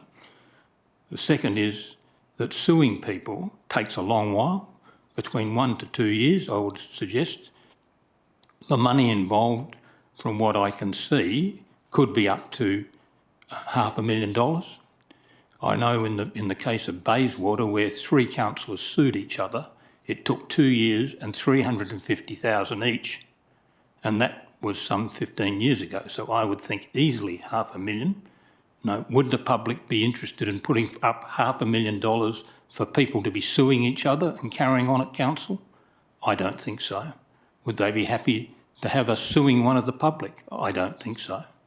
No, if we have any problem, if someone is causing a nuisance, if someone is doing something wrong or is somehow infuriating and defaming someone on this council, then we should use what is already in it in point 3A1 of legal proceedings, which says that a member or employee seeks a banning order or a misconduct or violence restraining order against this person.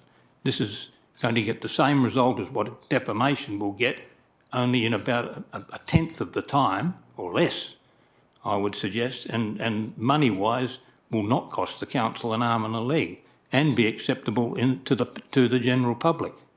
So my action would be, I would move a foreshadow a motion saying for the removal of the ability for councils to initiate defamation action against anyone using council funds. Now, that's just my foreshadowed motion. It may become to fact that we vote on it or we don't, but that's where I am. Thank you. Thank you. Councillor Sakula, you had a question or you wish to speak on it? I just want to make a statement on this, please, Your, go ahead, Your Worship. Thank you. Look, thank you very much. I have no issue with Councillor Sessions' motion. I think it reads well, and I take on board what Councillor Davis said. I do understand what Councillor Marx has said, but I just want to say from my experiences during the last six and a half years that I've been on council, and I guess, I mean, as an observer of local government prior to coming onto council, we are a very good local government authority. That has been my family's experience over the last 70 years, and that is certainly my experience since being on council. We have very good councillors that come to the table with a knowledge and a skill set which is very, very diverse. In my time on council, I've never ever had the experience where, and there have been councillors that have come and gone now, who have disagreed with each other in such a vehement way that would lead to any defamation. I've never experienced that. We are not a suing council. We are not a defaming council. We are a very professional council which complies with standing orders and which in which whatever decisions that we make according to the Local Government Act. And I could not imagine for 1 minute that we would even venture down that path. So to even get into the whole notion of defamation on the level that Councillor Marx is saying, I find that to be something that is not part of the culture of our local government authority. Now, I don't disagree with what Councillor Marx has said because, yes, when you look at different local government authorities across Western Australia, there have been examples of exactly what he has just outlined. But that is a foreign concept for the local government authority in this city. That would not occur. We come to the table, we behave in a very cordial way, we come with different points of view, we leave and we are friends. We get along exceptionally well, and that's occurred with every single councillor that I've had the experience during my time on council. So to delve into it in a way that Councillor Marx has said, I think is a foreign concept to us here, and I could not imagine that occurring at all. Thank you, Your Worship. Anybody else wish to speak on it?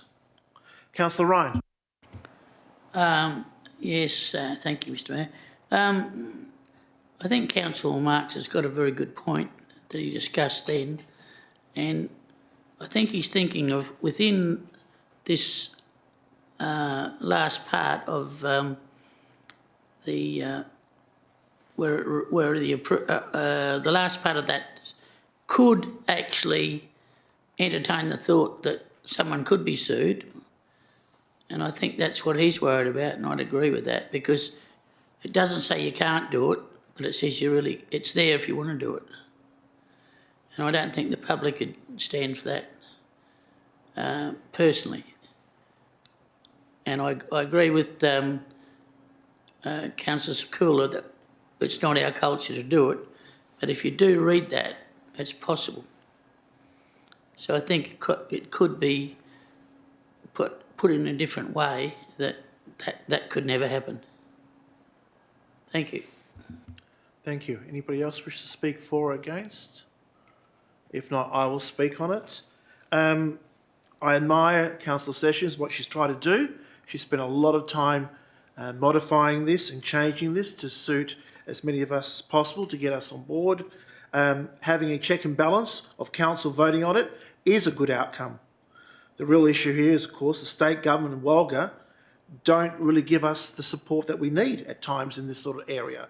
We need our council representatives on the WA Local Government Association, East Metropolitan Zone, to raise as a priority if we want to get help. But Councillor Marx raised a good point. The reputational damage to council, if people start suing each other, doesn't look good. I also support that officers are kept to the side. They should be protected. Our officers are different. They're simply doing their job. They're coming to work and should be able to work without being defamed or attacked in any way. They didn't run for public office. That's the big difference here. So I appreciate that. What confuses me is the angst regarding this. If you're worried about being sued, as someone very wise said recently last week to me, don't make defamatory statements, either directly or hiding behind fake online profiles. Simple. No one can sue you if you're respectful, keep to the facts, and don't embellish. Finally, my own contact with the community, I can tell you that the silent majority out there don't like it one bit when a person's attacked. At all. They may not say it, but they don't like it. And that also will go to if we start allowing people to sue each other. That's also quite a great concern of mine. The alternative motion is reasonable. There is a check and balance. I actually would like to see Councillor Marx get up, but I don't think we've got the support for it. Free speech is important and is a democratic right of everyone. But hand in hand with this is everyone deserves respect and recognition. And in my humble view, leave it to election time if you aren't happy with somebody and vote accordingly. But don't. There's no need to attack people, to sue people, to defame people. And luckily, we've not seen that in Belmont, which is a great thing to see. We've had a good culture here, and I hope it continues. Back to you, Councillor Sessions. Thanks, Mayor Rossi. That was a good speech. I've got a few little comments back just, I guess, to individual councillors to what they said. Councillor Sekula, I do agree with you. We're a very good local government and very respectful, all the councillors here to each other always. I guess my worry is that could change just in one election. We never know who's going to come on board. That's all I would say on that. Councillor Davis, this motion looked very, very different last week. It's changed many, many times, and I think the worry was that it was probably a bit controversial to start with and wouldn't get supported. So I've tried to cover all bases so that we still have some sort of protection as well. Councillor Marx, very good points. I think defamation is extremely expensive and there's other ways that we can do things. I think it would have to be an absolute last resort. which leads me to Councillor Ryan. Council can choose not to approve defamation. It has to come before us, first of all, in the case of the CEO or any councillors, and we can all vote not to support it anyway. Thank you. Voting is now open. Please use the buttons on your microphone screen.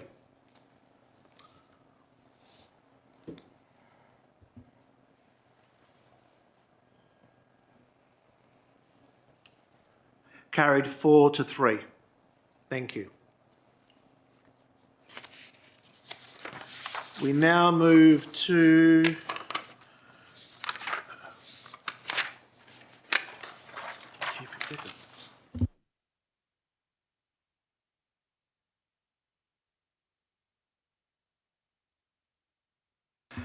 thirteen point one. Reports of the Chief Executive Officer. A request for leave of absence has been received from Councillor Vijay for the period 23rd of April to the 31st of July 2024. Can I have a move and a second for the request for leave of absence for Councillor Vijay? Moved by Councillor Davis, seconded by Councillor Sekula. Voting is now open. Please use the buttons on your microphone screen.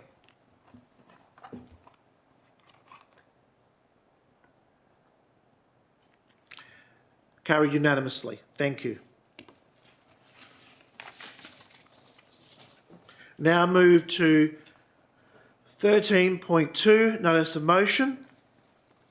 The policy amendment, elected members' fees, allowances, support.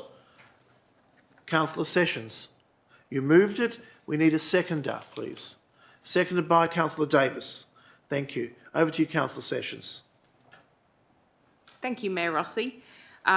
I'll keep this one very short. I think we've got 16 Band 1 councils and only one other one that I asked pays quarterly still. Everybody else is monthly, and we're quite surprised that we're not. So I think monthly payment works a lot better for people in terms of your life, your bill payments, whatever it is you've got going. I think it's much better and there's no financial impact.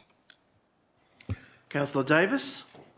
Yes, I was actually surprised to find out that it was us. I think it's Belmont and Albany are the only ones that pay quarterly or something like that. We're the last of the Mohicans, I think. So, yes, I'm happy to be able to budget on a monthly basis.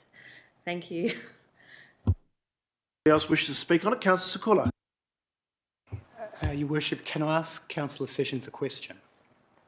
Yes, you can. Thank you. I mean, I agree with your point about a monthly. Why wouldn't we consider a fortnightly, given the fact that everyone gets paid, or not everybody, but broadly speaking, I mean, individuals get paid on a fortnightly basis. They get paid a salary and so forth, and given the significant rise in the cost of living, mortgages and so forth, a fortnightly cycle might resonate more efficiently with the payment of the cost of living, I guess. I'm just putting it out there as why wouldn't we be able to consider that? And if it's a legal issue or if it's too difficult to enact, I mean, I understand, but I'm just interested in that point. Councillor Sessions, do you mind if I go to the Director of Corporate and Governance? He might be able to advise you before you answer. Very happily. If that's okay. Director, please. Thank you very much, Mr Mayor. Thank you for your eloquent question, Councillor Sekula. In my report, I indicate of the 16 Band 1 councils, 11 pay monthly, 3 pay quarterly, including Belmont, 1 pays fortnightly, and 1 offers a mixed option where it says help yourself to whatever term you want to pay.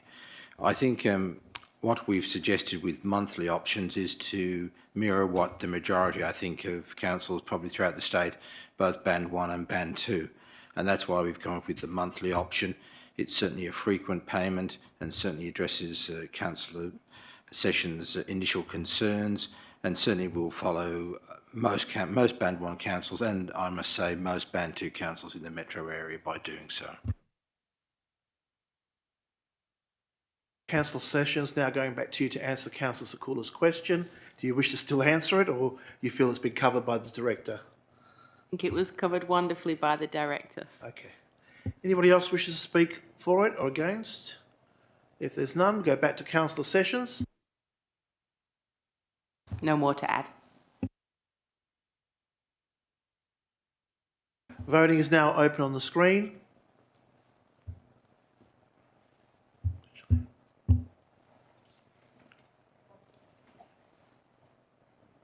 Carried 6-1. Thank you.